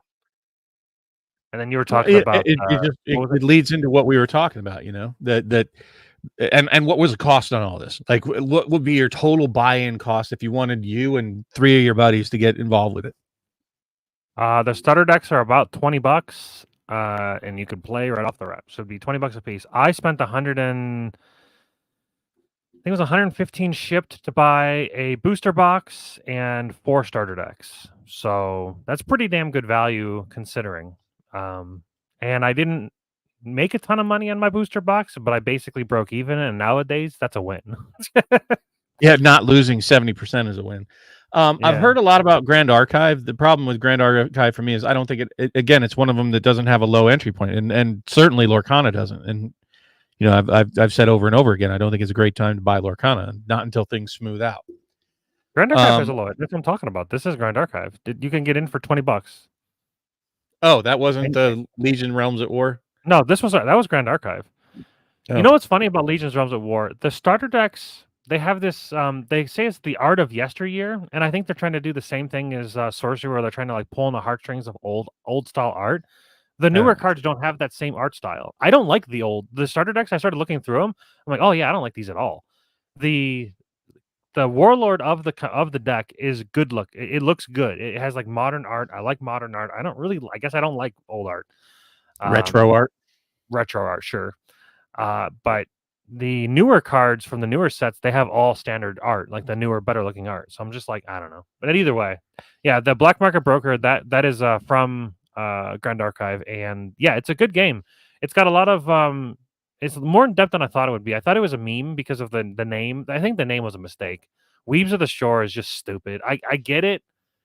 Maybe it was meant as a joke and it's taken off more than they anticipated or something. But like, it's just when you say weeb, I automatically want to not look at the game because I mean, I like anime. I don't consider myself a weeb, and I think the weeb is kind of it's almost a derogatory term. It feels like, but I don't know. Either way, Grand Archive, good game. I want to play more. We played the starter decks, and then Hammer from over on the Jake and Joel Magic's Patreon list. He's the guy I was playing with. We said that we were going to upgrade our decks with the cards that we have from the box that we opened. We each opened a box, and then we're going to play again and see how the decks play when we upgrade with cards we have. It's a little interesting, different take on what I normally do. Normally, I would just proxy the cards I don't have and net deck a thing, but instead, I'm just playing with what I got. Yeah, I mean, at this point, I wouldn't just be mass buying anything. You can always do something like, honestly, wait till you get some of these on sale, talk with your friends, order. There was somebody that bought a case of 18. Who was it was talking? It was Rudy. Said bought a case, 18 of these pre-release kits for Ikoria for $180, right? That's $10 a piece. You know, you can find deals like that, and then you play with your buddies on spell table, and then it could scratch a couple of itches. You get to crack packs, you get to play, you get to collect a little bit in a really non-detrimental way to your wallet. You know, between $10 and $40 once in a while is, I think, perfectly reasonable for a entertainment budget. But that's really what you have to be looking at it as, and you have to be looking at that $10 to $40. Just kiss it goodbye. Like, it's really not valuable. Like, it's just gone. One of the issues that I have with Grand Archive, and it's a minor one, but like disorienting winds, favorable winds, and hurricane sweep, they're all like just the same thing. They're just like swipes of green air. Like, it's just, I don't know. Like, there are many cards like Scattering Death, the same. Just Poise Strike, the same thing. Summon Gale, same thing. It's just like green swipes of air. Yeah, they've got this is like they're called Tamer summons. So the one Sylvie's she's like the lolly of the, I don't know. It seems like every anime has to have a lolly. Honestly, it feels like just another one that's appealing very much to the anime vibe that people like. Oh, look, Zephyr, more wind, Wind Cutter, more. I mean, it is the wind element, so I guess it does make sense. Is blue the wind element as well? Because it looks like they're all windy too. Well, these are arcane, so these are crackling lightning everywhere. And lightning and wind. Literally everywhere. Yeah, no, there's wind on every set, dude. It's a very windy game. Yeah, look at her. Look at this gleaming cut. She's also got wind blowing her cape back. Yeah, I like the art of this game. That there's very. I mean, it's anime, obviously, but I think it's very well done. I don't know how they do it as far as if it's hand painted or not. I mean, I'm not an art guy, so I guess I could care less about if it's hand painted or not. I don't care if it's done in a studio on a screen. Yeah, me either. Honestly, most people don't. If it looks cool, it looks cool. It's kind of like quoted sitting on his toilet with that iPad, you know, making the art. As long as it looks good, I don't care. I would prefer somebody, you know. Coach, I saw your comment above about Amazon getting you your Doctor Who on release day. Not even sure what to say about that. I don't know that it's a big release thing for stores, but I love your comment, and I keep bringing it up everywhere. Just like with a game like Magic, you shouldn't have to make it fun. And just like with art, you shouldn't have to try to make it appeal to you. Right? It either does or it doesn't. And I don't care if it's hand painted, drawn, pooped on by an elephant. If it's appealing, it's appealing. Like what's behind me, that's pretty appealing. It's professional art, in my opinion. And there's plenty of it in Magic. I'm not saying it doesn't exist, and even in that. Well, I'm sorry. I'll try to watch my cussing. I didn't realize we were appealing to the youngsters out there. And hello, Talia. Shout out to you. All things should just feel good. They should all just be exciting, like it was for me to get my uncommon and common play sets, right? Elephant poop art, man. It's funny because I did want to win when there was still the God, I don't know how long ago Ringling Brothers and Barnum and Bailey went out of business, but they were downtown Cleveland, and there was an elephant that was painting art. I really wanted to win that. I put in for it, and I was like, oh, that's just cool. But back to the art thing, is that you shouldn't have to squint at it, look at it sideways, think about it. Never really understood that when I went to like art galleries. Once upon a time, I had a girlfriend that was into art, and she took me to see all the Manets and Monets and the Renoirs and whatnot, and I just didn't get it. I'm like, don't like it, not my jam. I don't care about that. I don't care how expensive it is. And it's like the same thing that you're talking about. It doesn't matter whether it's AI generated art, which some of AI generated art looks dope as shit to me. Yeah. And some hand painted art looks really crazy, or like the guy who gets on a train sketches the girl sitting across from him. That's pretty crazy too. But you shouldn't have to force yourself to like any of it. You shouldn't like it because you feel like an idiot, like wine, like all these people. Oh, it's amazing wine. If you sip it and it tastes like shit, spit it out. You shouldn't. It should just taste good, and just like that with games. This doesn't look too unappealing. This looks all right. What game is this? This is Empire. This is the Legion's Realms of War. This is what I was talking about. Where no offense, but the art you showed me, I thought was complete shite. Oh yeah, I didn't realize that the stuff from the starter deck was different. The stuff from the starter deck was like, they say the art of yesteryear, so it's like supposed to be retro art. I didn't realize it was that bad. It's been a while, I guess. It was the art of ash year. We're going through some alternate options time capsule for not spending $1 billion on Lorcana or losing $1 billion on Magic. And we're just, we're talking about state of TCGs and just bringing up some of the ideas and some of the other things that are out there that you can get into. And we're talking about, kind of keeping it in the reasonable spectrum for the, TCG lovers. And I'm not recommending anybody gets rid of their Magic. I think it's a bad idea. You should not be selling your Magic, in my opinion. That's your jazz. Who knows if the market will turn? I don't think so. I only expect Magic to go down for a very long time. But I'm holding on to every drop of mine. There's two things that Bob and I have agree on so far. Legion's Realms at War. One, the text is pretty small. Oh God! In person, like my eyesight's pretty good. Like I got LASIK surgery, so I'm like close to 20/20 vision. I can read it in person, but like even showing it on here, you can't. I don't think any of you guys can read anything but the title of the actual card. Like Warlord and DCM 80. That's all I can read. And yeah, Warlord DCM 80, and then on the left there's a name that you can maybe read. Can't read it. And I can't really make it any bigger because when I do it, like the website freaks out because it's like an opening. I mean, I can right click on it and open in a new. Click on it, open image in new tab, and then I can maybe I'll have to share that tab. Share this tab. There we go. I can zoom in. There you go. Now you can read it. How tiny that shit is, dude. Like I got bad eyes. Think about that. Like, even when I'm just looking at it, just like on my screen, just with like the size screen that I have, and I'm looking at it, that's like 2.5 times bigger than a standard card. What you have zoomed in on, and I can barely read it there. So it's 2.5 times smaller than that. That shit. If you look, it's the same. The font is the same size as the flavor text. Normally, the flavor text is like super tiny down in the bottom, like off. But like, it is super tiny down at the bottom, but it's all super tiny down. I mean, God bless. That's do not like that at all with this game. I also don't like the fact that it's on the side. I understood when you were playing with Pat that it helped you find the cards when you're searching. It helped Pat. I'm still not sold on that. I have to play more to see. Pat seems to think that the cards on the side make it easier for him to thumb through to search the deck for things. Oh man, I just thought a really bad thing. I hope he doesn't watch the show. Know. Maybe it was his eye looks.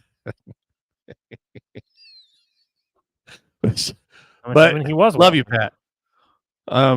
I don't know. I think it's awful. I think it's awkward. I don't know any other games that do that, and I think that that's just a bad mechanic. What was the second thing you felt that? Oh, we agreed the on. two things was that the size, the text was too small, and then I don't like the text on the side that goes up the side of the card. Those are the two things. I don't know of anything else. I don't know. We just agreed on the fact that the art you showed me in the Oh in the yes, I starter get deck is three things. bad. Yeah, I don't like the starter deck art. This art is more appealing to me. I think we agreed that it's a reasonably priced product. Oh, for sure. Actually, it's one of the things we got to get sometime in November. I think we're gonna get Taylor from Legion's Realms at War. He's the creator and CEO of the company. He's going to be joining us for a podcast. I think he's a card shop owner as well. I'm very curious to know if he sells more than just Legion's Realms at War. Obviously, he probably does.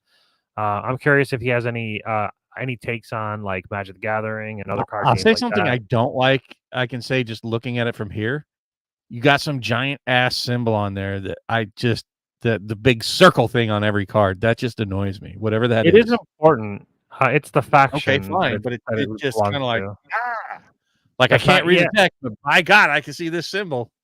it is a Woo. little larger. Yeah, but it's the faction. That faction can only be in the deck that matches the commander, basically. Sure, put it somewhere else in the bottom, kind of smaller, about a quarter It of is that size. obnoxiously large. It's obnoxiously large, and the text is obnoxiously small. Like, like But yeah, if you but want to get into Legion's Realms of War, like it's extremely let's see here, starter decks. It effective. is $20 USD. This is in Canada's. So it's Canada. $20. Yeah, Canada's dollars. So $20 to get two starter decks. You're not just one, it's two. Let me share this tab. So you get two starter decks and you get 3 booster packs. That's I not don't bad. know. I mean, that's a Yeah, great 3 price, actually.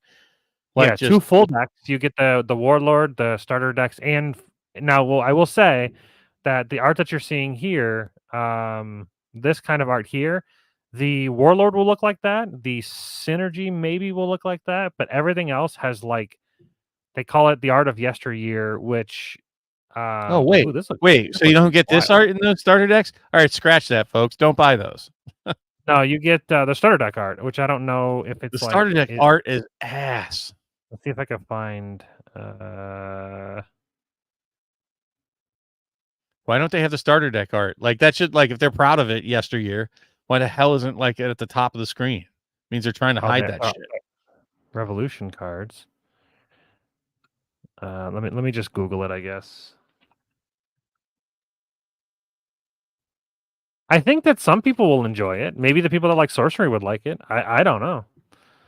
I don't get sorcery. I think people, honestly, what I think people like about sorcery is the hype and the value.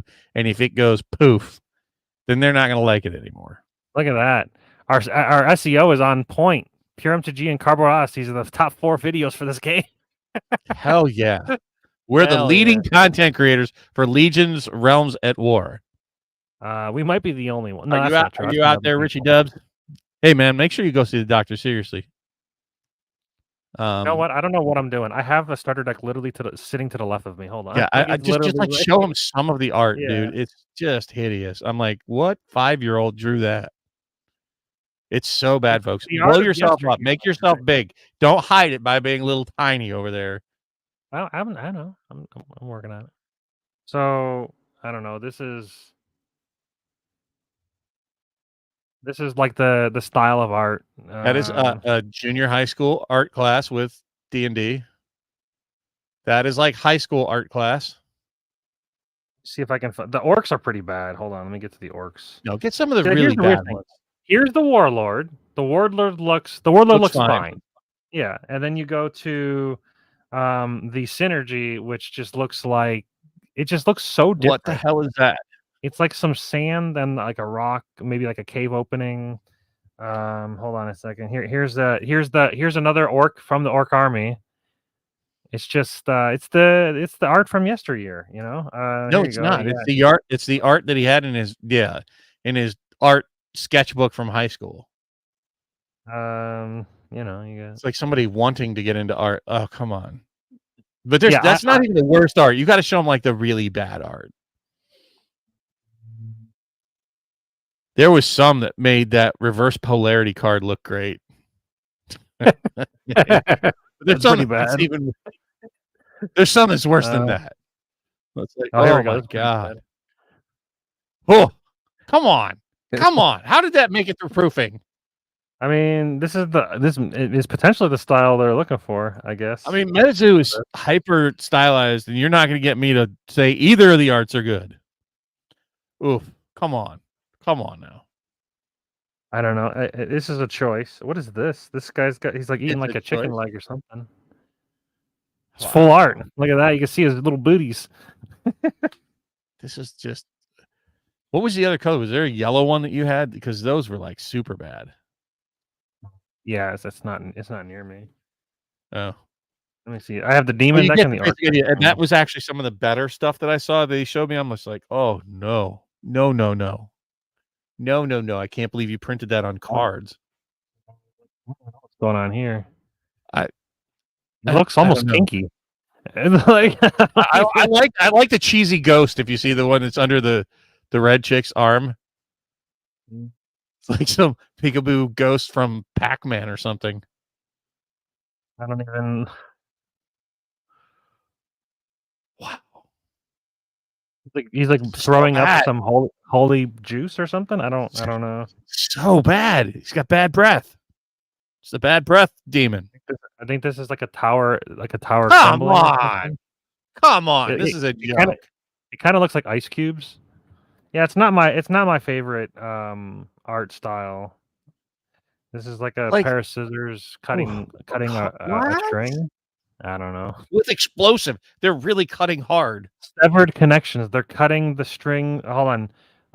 Magic is life, and we will cut its thread like that of the thread But of that's life. not even thread. That's like rope. It is just rope. And it's exploding for some reason. Exploding scissors. Not even sure what's going on here, but it kind of looks A bat demon with a chest mouth. Yeah, he's like eating hearts upside Hearts? down or something. He's eating something. Oh, this looks like a drag demon. Like a pirate. I don't know. Cool art. Look at that. It's badass. I like this one. This one looks pretty cool. It's like that one to me is like the best one of the bunch. I like Get a tattoo of that. Yeah, like that. It does look like a tattoo, like a biker would have or something. There you go. Deflect as just a rainbow. No, it's a bouncing rainbow off of deflect. That we need that for like the modern era. Ooh, personal pronouns. Put up your shield. It's like, come on. Yeah, I'm not a fan of this art style. Does anybody actually like this stuff? No, they're all having. You guys enjoy? They're all having a gaff. It's bad. You've got like a Minotaur warrior thing. Holy Moses. This These is are like very... this is the art that was submitted to Dungeons and Dragons for the rulebook that didn't make it. You gotta check seriously. This is a really busy picture. I don't think it looks bad, but it doesn't look. Again, it looks like a junior high school. Did he really like? He's having fun. He's going to junior high school and telling them to draw like Dungeons and Dragons art. And this is what you have to remember that this game is not very large. I have Magic did the same thing. Magic did the same thing with Extra Life for those kids at like St. Jude's Hospital that make cards. And then they have like artists the Warlord. You go back to the Warlord. Hold on, I'll show the Warlord of that. The same deck. This is what comes in the starter deck. This looks fine. This looks like a great card. But like, I don't know why. I wouldn't say like, ooh, it just looks great compared to all the shite that's in the deck. I think it looks. She looks good. It's okay. I mean, there's nothing super impressive about it. Yeah, I just think it looks fine.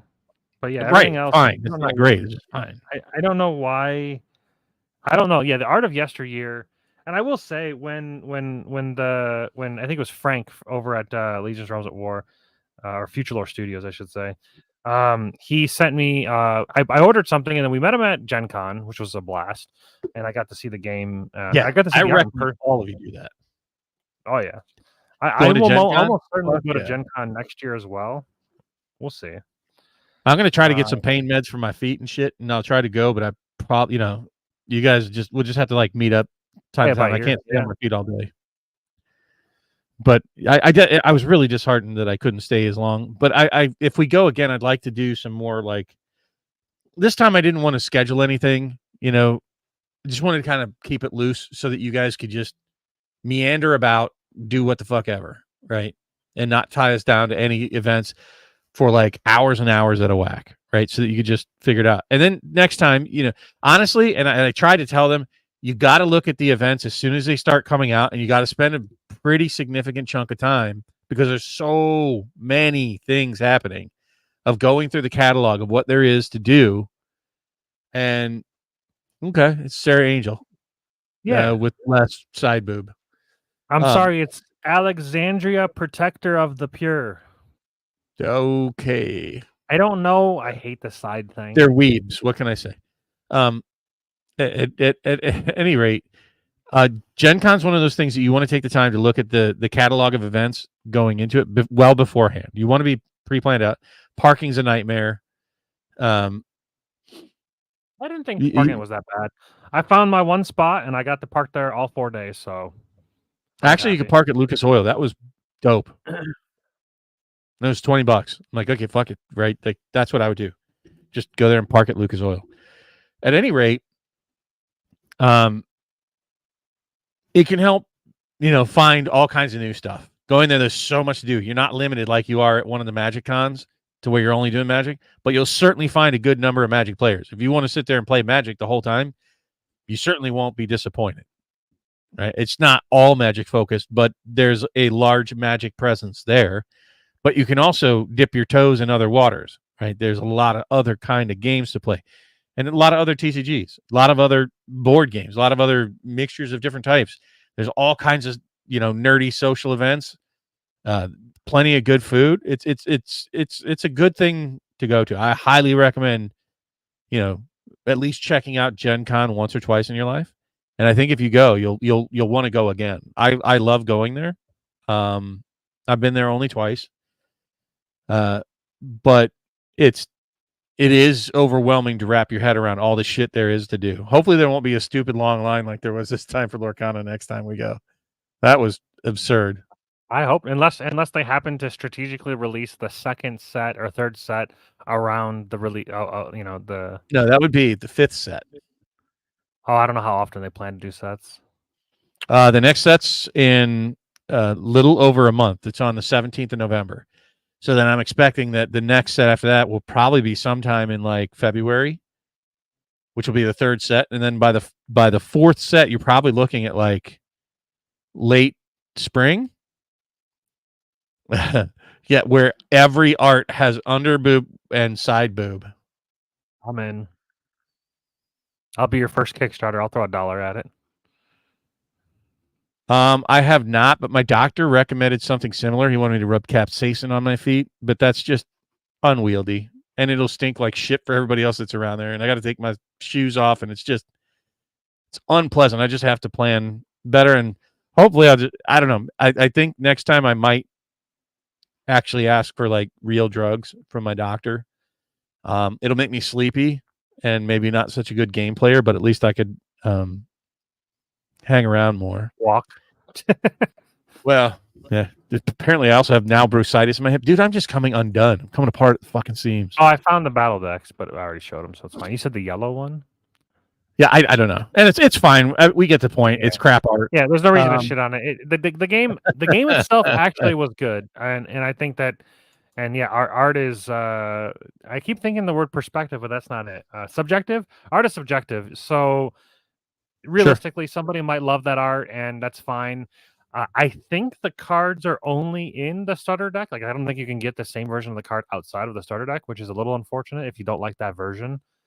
But I'm not sure if that's true or not. I don't know. We'll have Corey on here for our Taylor. Is it Corey? Yeah, Corey. I think it's Corey. I'm terrible with names, so if that's not the name, my bad. Yeah, we'll have him on here hopefully sometime this next month. I thought you said the guy's name was Taylor. I think his name is Taylor something. Taylor Corey or Corey Taylor.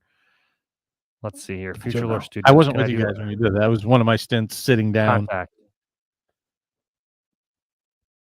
Oh, I could just I've been chatting with them on Discord, but problem is it says Legions Realms of War instead of okay, it's Taylor something then Taylor Swift.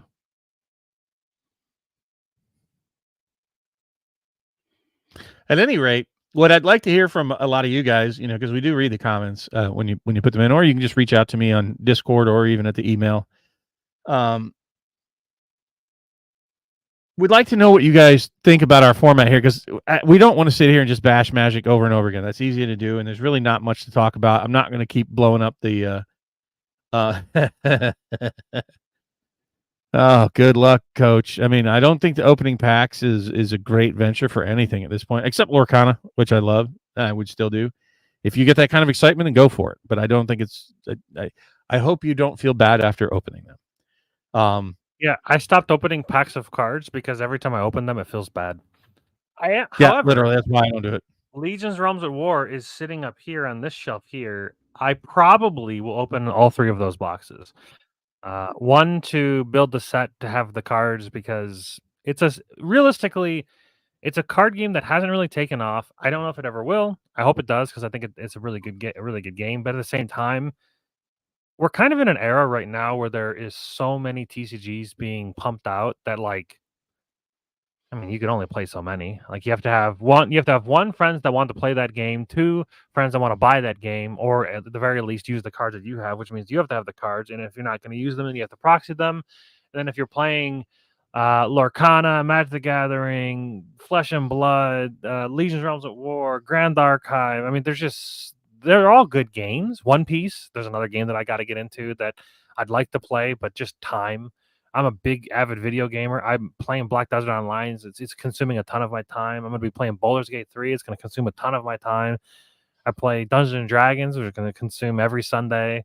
Bowling every other Saturday. Podcast every Saturday. I mean, just life, Sure. Can't enjoy it all. We got the holidays coming up too, right? Like, we also have to be cognizant of that for our wallets, to buy shit. This is the time of the year we buy shit for others. You got family, you got vacations, you got to go see mom and dad, whatever. Buy gifts for your kids. It's busy, just between especially right now. I don't know about you guys, but this is the time frame where they're like, really cracking the whip behind us to pump shit out before, the holiday freeze hits us, meaning, everybody's getting it towards the end of the year and productivity comes to a standstill.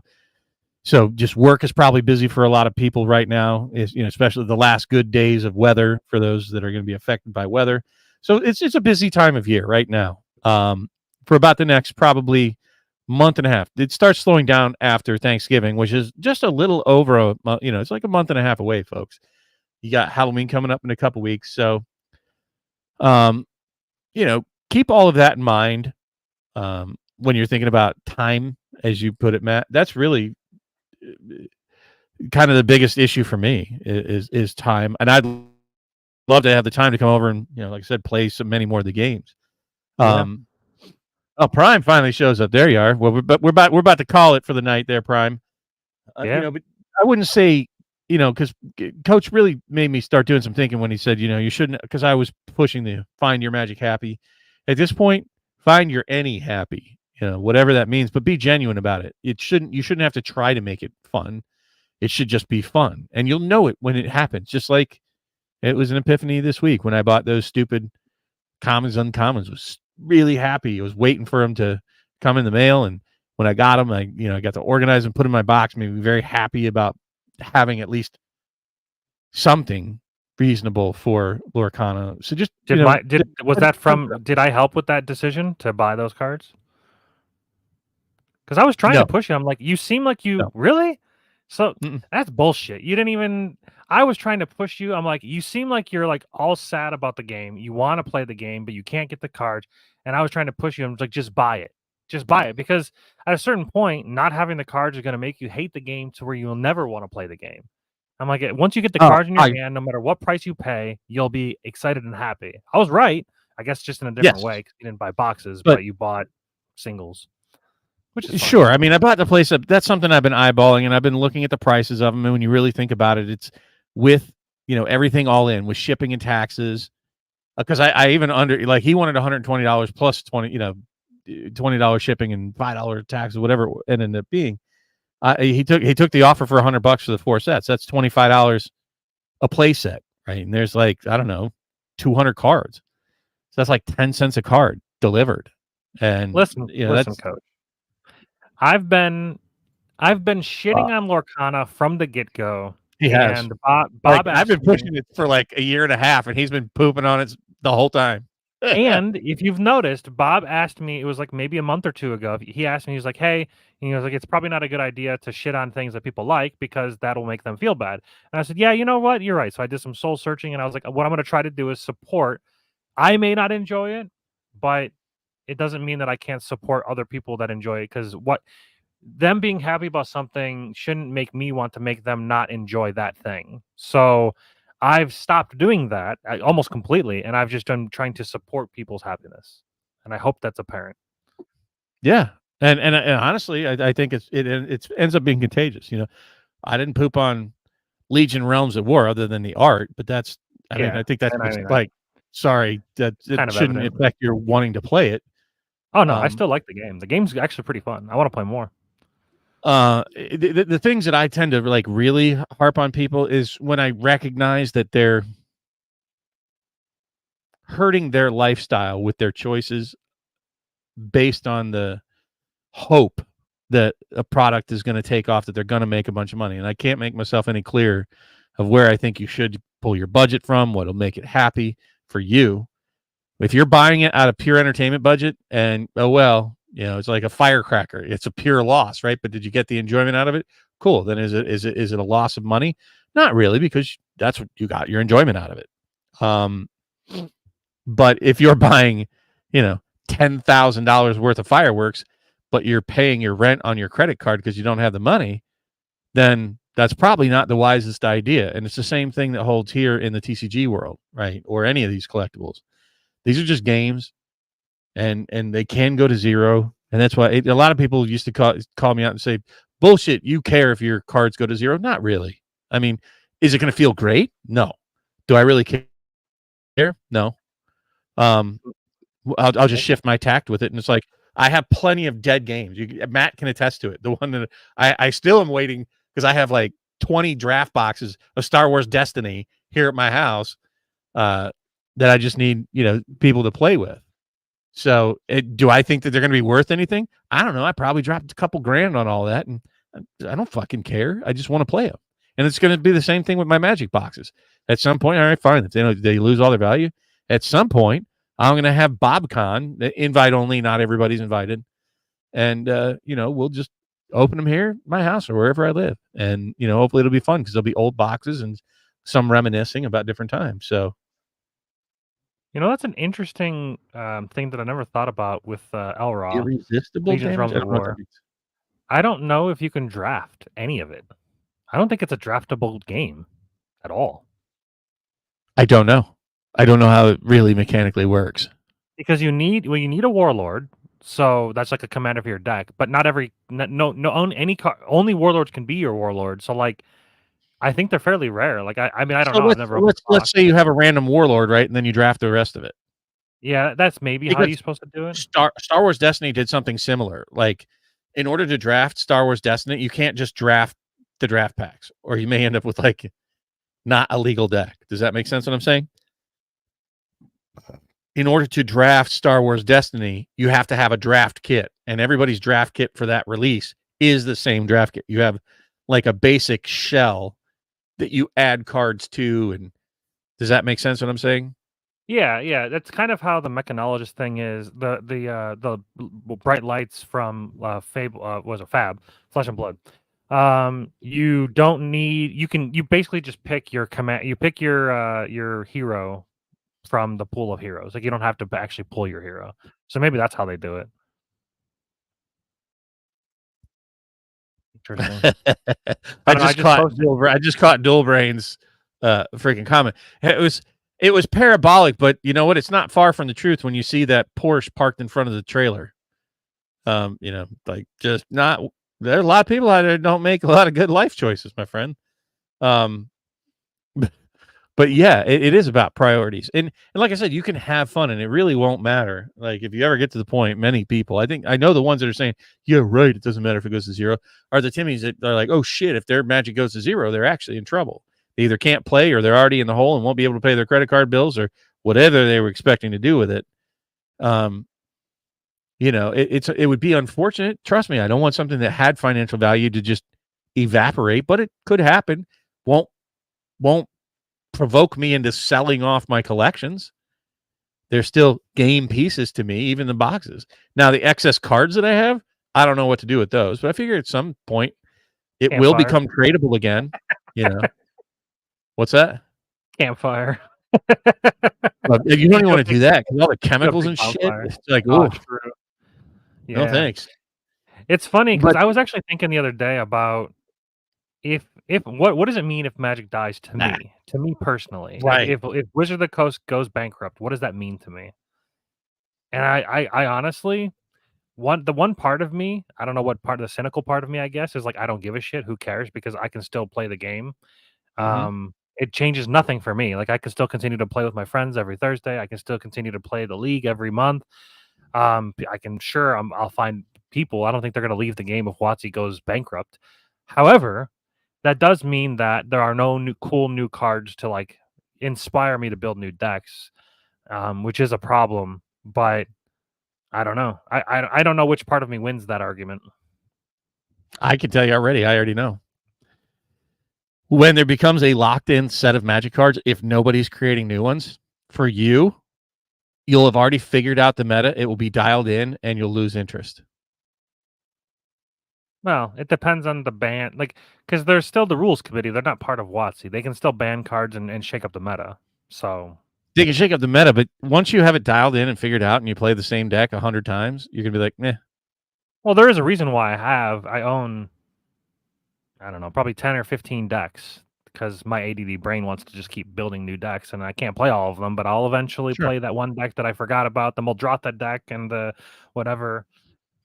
I take some apart. And I would expect that some secondary company will buy the rights and pick it up and do some sort of probably maybe reprintings at first and try to make some money off it that way. I would expect that the reserve list gets reprinted at that point before it goes down. I think the last signal flare that they're going out is that, like, when you see them actually just say fuck it, get rid of the reserve list. Trust me, that's the last gasp. And if you want any value, that's the time that you really ought to consider, like, peace, I'm out. Yeah, Solar, the oil select cards in person, they do look, they are the best Magic card. I mean, in my opinion, they look the best. I won't say that for like the actual like cards. The lands, yes. The cards, like the Atraxa and whatnot, nah. Actually, I love the Atraxa for the what was that, the gilded foil one? Does it have color? No, very little. It like rainbow-ish. And Yeah, there's like I feel like primary the color, Atraxa but I it's wanted like because it looked really fine. good. Yeah. Atraxa oil slicked. Yeah, that's the problem. So okay, so I'll show the card just so you guys are in the haps. I don't like it because of a is the best way specific. I can put it. Yeah, well, let me just open the actual card. So yeah, if the actual art itself had actual color, I would like this, but it just looks very bland is a good way to put it. It's So just again, very all of them are kind of that way. And I think that's why they have absolutely plummeted off a cliff. Is after like now the masterpieces were actually really good looking. Imagine like this sort of texture, but with the masterpiece, right? That the masterpiece had the raised outline and it was this quality of cardstock. You know what I'm saying? Like, I think that would be pretty dope. And the masterpieces. See, I think that's like when you said about variants. I think done in small doses, just like how foils used to be, especially like if you watch Dual Brain and he opens old packs and the excitement hunting for the old school foils, which really looked spectacular in person, that used to be fun, to hunt that down, and there weren't too many of them. And then when you had some of the other stuff that came along during the years, such as the full art lands, like the Zendikar stuff and the masterpieces in Kaladesh and some of the full arts for the box toppers for was it Ultimate Masters, is that where that came in? Like when it was rare, the variants didn't bother me so much, right? Because it's not like playing hell with your collection binders, and it's not that complicated to figure out. But when everything is like, I don't know what to say about today's world with literally like 9 different versions of a card in a set. You're like, oh, F. I don't even know how to do that. I will say, actually, I agree. In person, they do look better than the image. Let me see if I can get the. That's not what I wanted to do. Exit full screen, make me larger. Okay. So in person, they do have a very they do have a very good the oilness of it makes it look very cool. But I'll tell 'Cause you it's quite got honestly, even look when at you that. put that in a sleeve and you put it across from somebody, That's the they really can't problem. tell what it is. Yeah, They're like, "What's that?" if you have the sleeves that are like these are like the matte sleeves. When I put this in there, you'll be like, "Oh, it really mutes the card quite significantly." It becomes Yeah, like, so "What is that?" you definitely don't want matte sleeves. You would want clear sleeves for displaying the card, which I And I probably think we've always agreed, Dual Brain, about, having a rare chase in there. Like, variants, just like having something super rare, super rare, um, that doesn't drain the value of the set. Like, the masterpieces didn't drain the value out of all of Kaladesh. That's not how it rolled.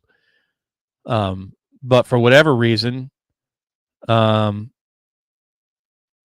it feels like with all the 15 different special levels that you're taking most of the value out of a set for just a handful of cards.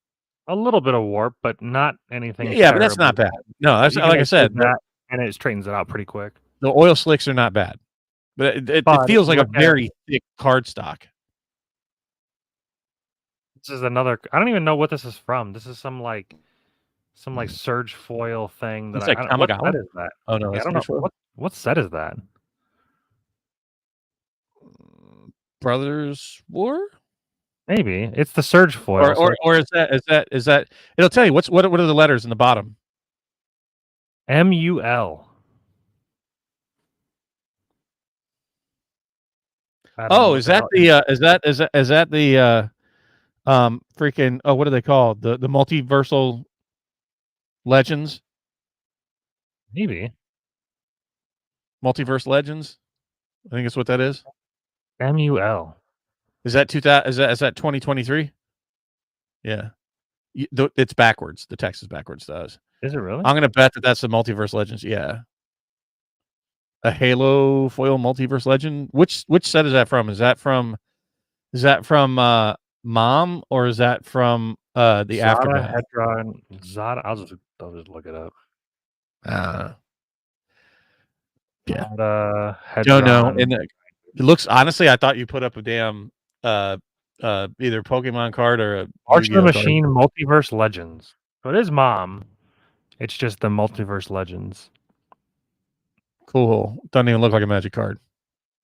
It's a surge foil, but it is very warped. Like it is like, noticeably Hey, at painted. least it's not like these stupid things. The freaking calendar Basically countdown. all the surge foils are I don't even know. I'll put it The next to calendar countdown, they had such tight packaging on it that it bent the card inside the sleeve. Surprisingly, this Mom foil perfectly straight, but if you put a card, yeah, you can see how warped it is.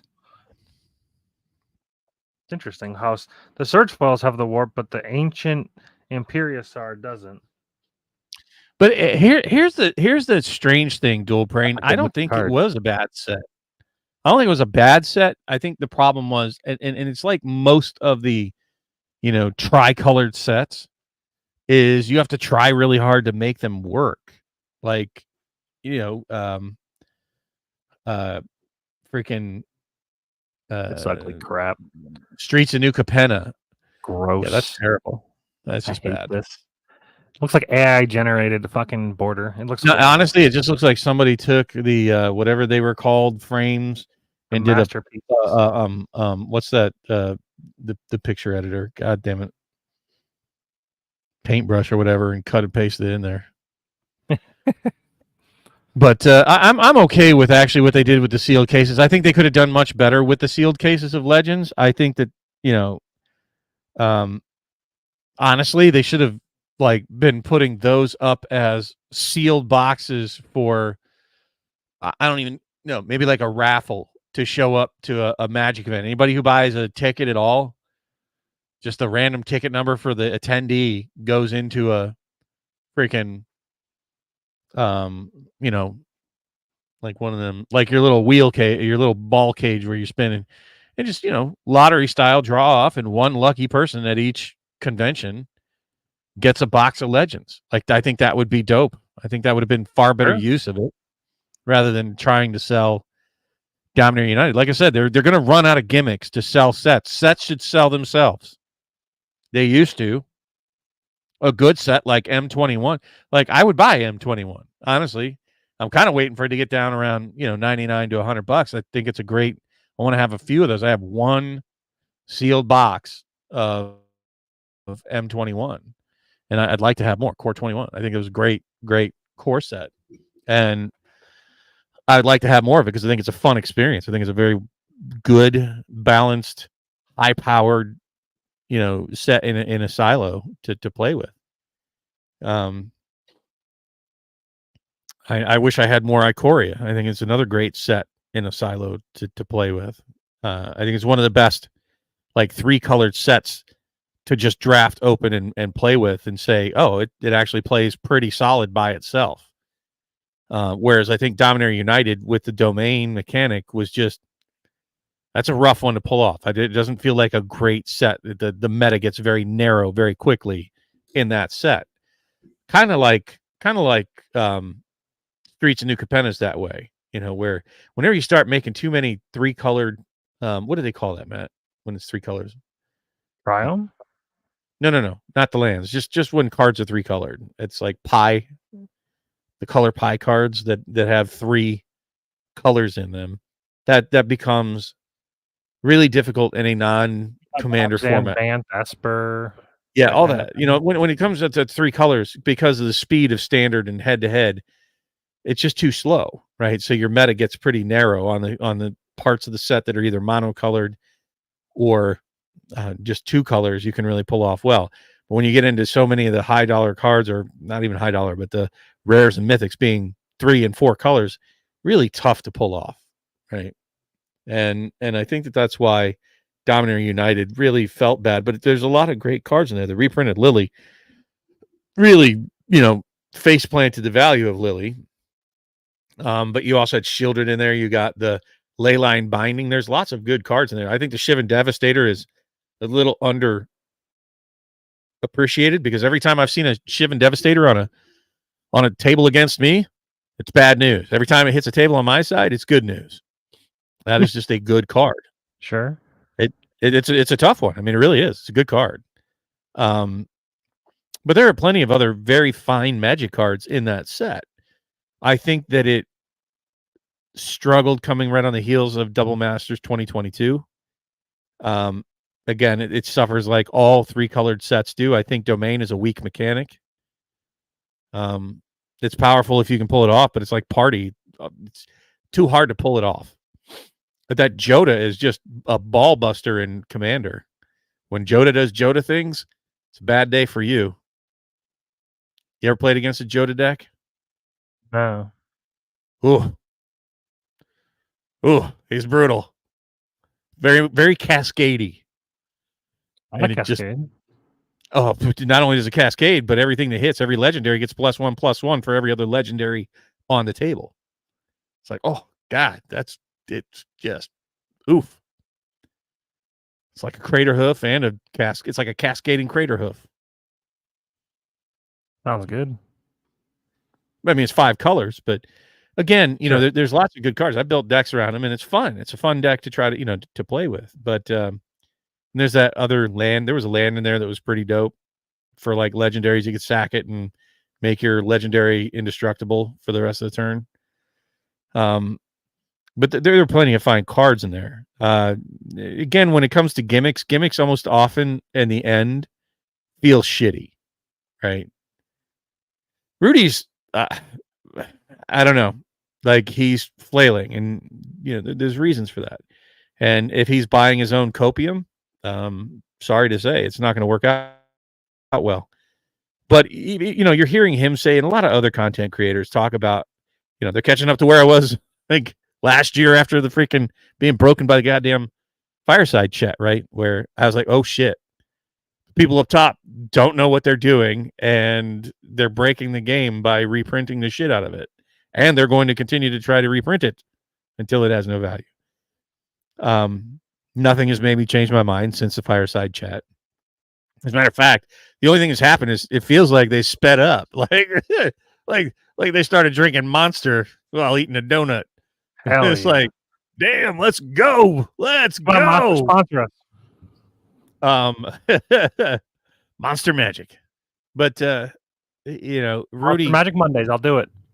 I think a lot of people put too much credence into Rudy. Like you got to take him with a grain of salt. It was clear to me that he doesn't understand any of his games that he opens. Like he'll pass through shit in Magic and be like, "Oh, he knew Magic at a point in time." I guess that was a great card back in the day. Am I right? It's like, dude, the most recent pack openings that he's done, the last like month or two, he'll open it like, oh god, that's gotta be at least $100. It's like $3. Like he has no fucking clue. But then he'll pass by like a $40 card and just like dismiss it and like, okay. So he doesn't know even the financial values of sets. He doesn't really know the meta, the game itself, gameplay. He knows business. He's a businessman. That's what he knows. And that's the parts of his speech that you should probably pay the most attention to. I mean, if you're looking at like gameplay and who knows the most, honestly, like Matt does excellent videos. Matt's very, very good and competitive. And if you really want to learn stuff about playing, Matt'll learn you. But there's other people out there. What's his name from the guy with the super annoying voice? Oh God, yeah. You know what? It was funny because I've seen a couple of his videos from MTG Goldfish. What's his name? With the beard. I just saw a video from the other day. Yeah, I know who you're talking about. But he's very smart. He says a lot of smart shit about Magic, way smarter than me. But he didn't ever really talk about value. And there's lots of really, knowledgeable people about different aspects of Magic, right? Rudy? Saffron Olive, that's it. Saffron Olive. Yeah. You know what's funny about it? You were talking about his annoying voice, and I'm like, oh, it can't be that annoying. Holy fuck. I feel like it's I feel like he intentionally makes it. I feel like what do you mean? I can't even do it. I can't even be annoying like that. It's so bad. It's like, oh, I can listen to him for about 2 or 3 minutes, and I'm like, I can't do it. I just gotta go. I think he's smart. I think he's intelligent. He's probably a great Magic player, but I can't watch more than a few minutes. It's like he's running out of. I don't know what to say about the professor. Like he's just a kooky dude. I think he's fine. He did great like reviews on like deck boxes and sleeves and binders and shit. I love his like. I loved for a while. Can we make our money back? It's like I haven't seen those pop up on my feed lately. Has he stopped doing the booster box game because you just can't get your money back? I think the most recent one he did was Brothers War. Dude, that would be almost a year old by now. No, he had to do something else, but I think he did a collector box not too long ago. At any rate, like he's got his place, but I think he's kind of too celebrity now to be relatable to most people in Magic. And I think everybody feels that way about the command zone. It's too polished. No, it doesn't feel. They do good stuff. I don't know. I like they do good stuff. Like especially for somebody who's not ever played before, but it's too polished for I don't know. I think the ingrained, entrenched Magic player. I used to watch them a lot when I was just learning about Commander and really getting into it, and now I don't because it feels too polished and just like all right, it's too produced. I don't know what Saffron reminds me of? It reminds me of like he's like running out of air constantly. Like he sucked down a balloon of helium. Yeah, he's just like constantly like he's like I can't even. Yeah, I can't even. I don't know. Go watch it. it's something spectacular to behold. Yeah, I kind of agree with you, Dual Brain. I mean, I don't think that they're 100% corporate schmucks yet, but they kind of are. And it just doesn't appeal to me. I don't feel like I'm going to get level-headed, like real people content. That's mainly what we do here, which is probably why we're so small. Is that we're average Joes that spend an unaverage amount of time paying attention to the cardboard world, and shooting it to you straight. And we always will. There will be no sponsor. I can promise you that. Not as long as I'm on the show. That will dictate what the hell we say. Like clearly we've got the Legion's Realms of War, and I don't mean to bash you guys if you're watching, but come on, that artwork's terrible, bro. I think your price point's right, but that starter deck art's got to go. It's awful. But I think the other art's fine. But we're going to shoot it straight. But the same thing is that, Matt said that he was surprised at how smooth and well the gameplay was, how engaging and fun it was, at least for the couple of times that they tried it. Right? Yeah, I still have to play more to have like an actual opinion, but good feel. Yeah, I was surprised. Like you said, where are you going to get the time? Like, I gotta get with Pat. That's the only one that I know how to play, or that I know who plays at the moment. And the biggest problem that I've had is I joined their Discord, Legion's Realms of War. The only people that will play games with you are people that are part of their league. I don't want to play in a league. I just want to play a fucking game. Like, I just want to play a game. I just want to be able to go into their Discord and I just want to be like, hey, does anybody want to play a game right now? I don't want to play in a league. I don't want to have a scheduled time. I just want to play a game. Looking for group. Anybody? Nobody. It's just they're it's very a small audience, man. Was it Elra that you posted that statistic in our private chat? What the hell is that? Old. Like, I'm not sorry, Discord. Their Reddit is 2 years old and there's only 43 members, which is pretty bad. Now, how many people did you get when you posted the Reddit for the co-op commander? Thousands, but it was part of the Magic. The audience was already there. Like the Magic audience. Okay, but still, the response was tens of thousands. Yeah, we had like 20,000 or 30,000 views on each of the posts that I did. So, I mean, it tells you a little bit, but honestly, it doesn't speak to how good or bad a game plays, right? That's not what it is. What there's very little air to breathe. Oh wow, Benson! Wow, you really show up late to our show, bro. Did you get married yet? At any rate, there's very little air to breathe in the Magic. It's been a hot minute, Coach, to be fair, and it's tough to get time. I need to make more time, and honestly, I've been playing a lot of Pixelborn. I mean, if you want the honest to God truth, I've been playing a lot of Pixelborn in the background. I've been attending some other things I've put on hold for a while, and honestly, I feel a bit bad about Magic at the moment. It's just not tickling my fancy. There's not my first love at the moment. Put it this way, Pat and I were talking about how cool it would be to make a Commander Raids version for Legion's Realm of War. I was actually thinking the same thing for Lorcana. Like, I even started thinking about the mechanics of it. I mean, I think that our Commander Raids can really apply to any game. Well, I shouldn't say any game. A lot of TCGs, if we just give enough thought on how the game is played and won, and how a NPC style opponent could be a competitor. Sure. I mean, I was literally thinking about the mechanics, just so you're aware in the audience. I was thinking that it basically becomes a lore race, and the commander, or I'm sorry, the boss gets lore in different ways because he won't have a deck, and then he puts out creatures for the purpose of. There's a thing called Reckless that can happen in a game where if your characters get hit by Reckless, they cannot quest for lore while they have Reckless on them, and they have to attack into an opponent if they can. And I was thinking about, like dice roll, it puts out basically bodyguards that are in the bodyguard position, which means they're tapped and they're a legal target to be attacked. And that it makes all the players characters for that turn have reckless, so they might basically blow up all their characters to get. That's the main way to get lore. And obviously have like a board wipe out there, but just different mechanics that you can do to like drain. And instead of having like each person has life or each person has lore, your team has to get a certain number of lore, right? So the more people on your team, the higher that lore target that you have to get. So like, rather than having 20 life and losing it, or we give 40 in ours or whatnot, that the more players that are in. This is a different one, Coach. This is not the one that you liked. All right, time capsule. But anyways, I don't want to bore people to death. Clearly, it's not the most exciting topic for a lot of people. But I was starting to try to develop the mechanics for a Lorcana Commander Raids. But yeah, we could apply it to a lot of different games.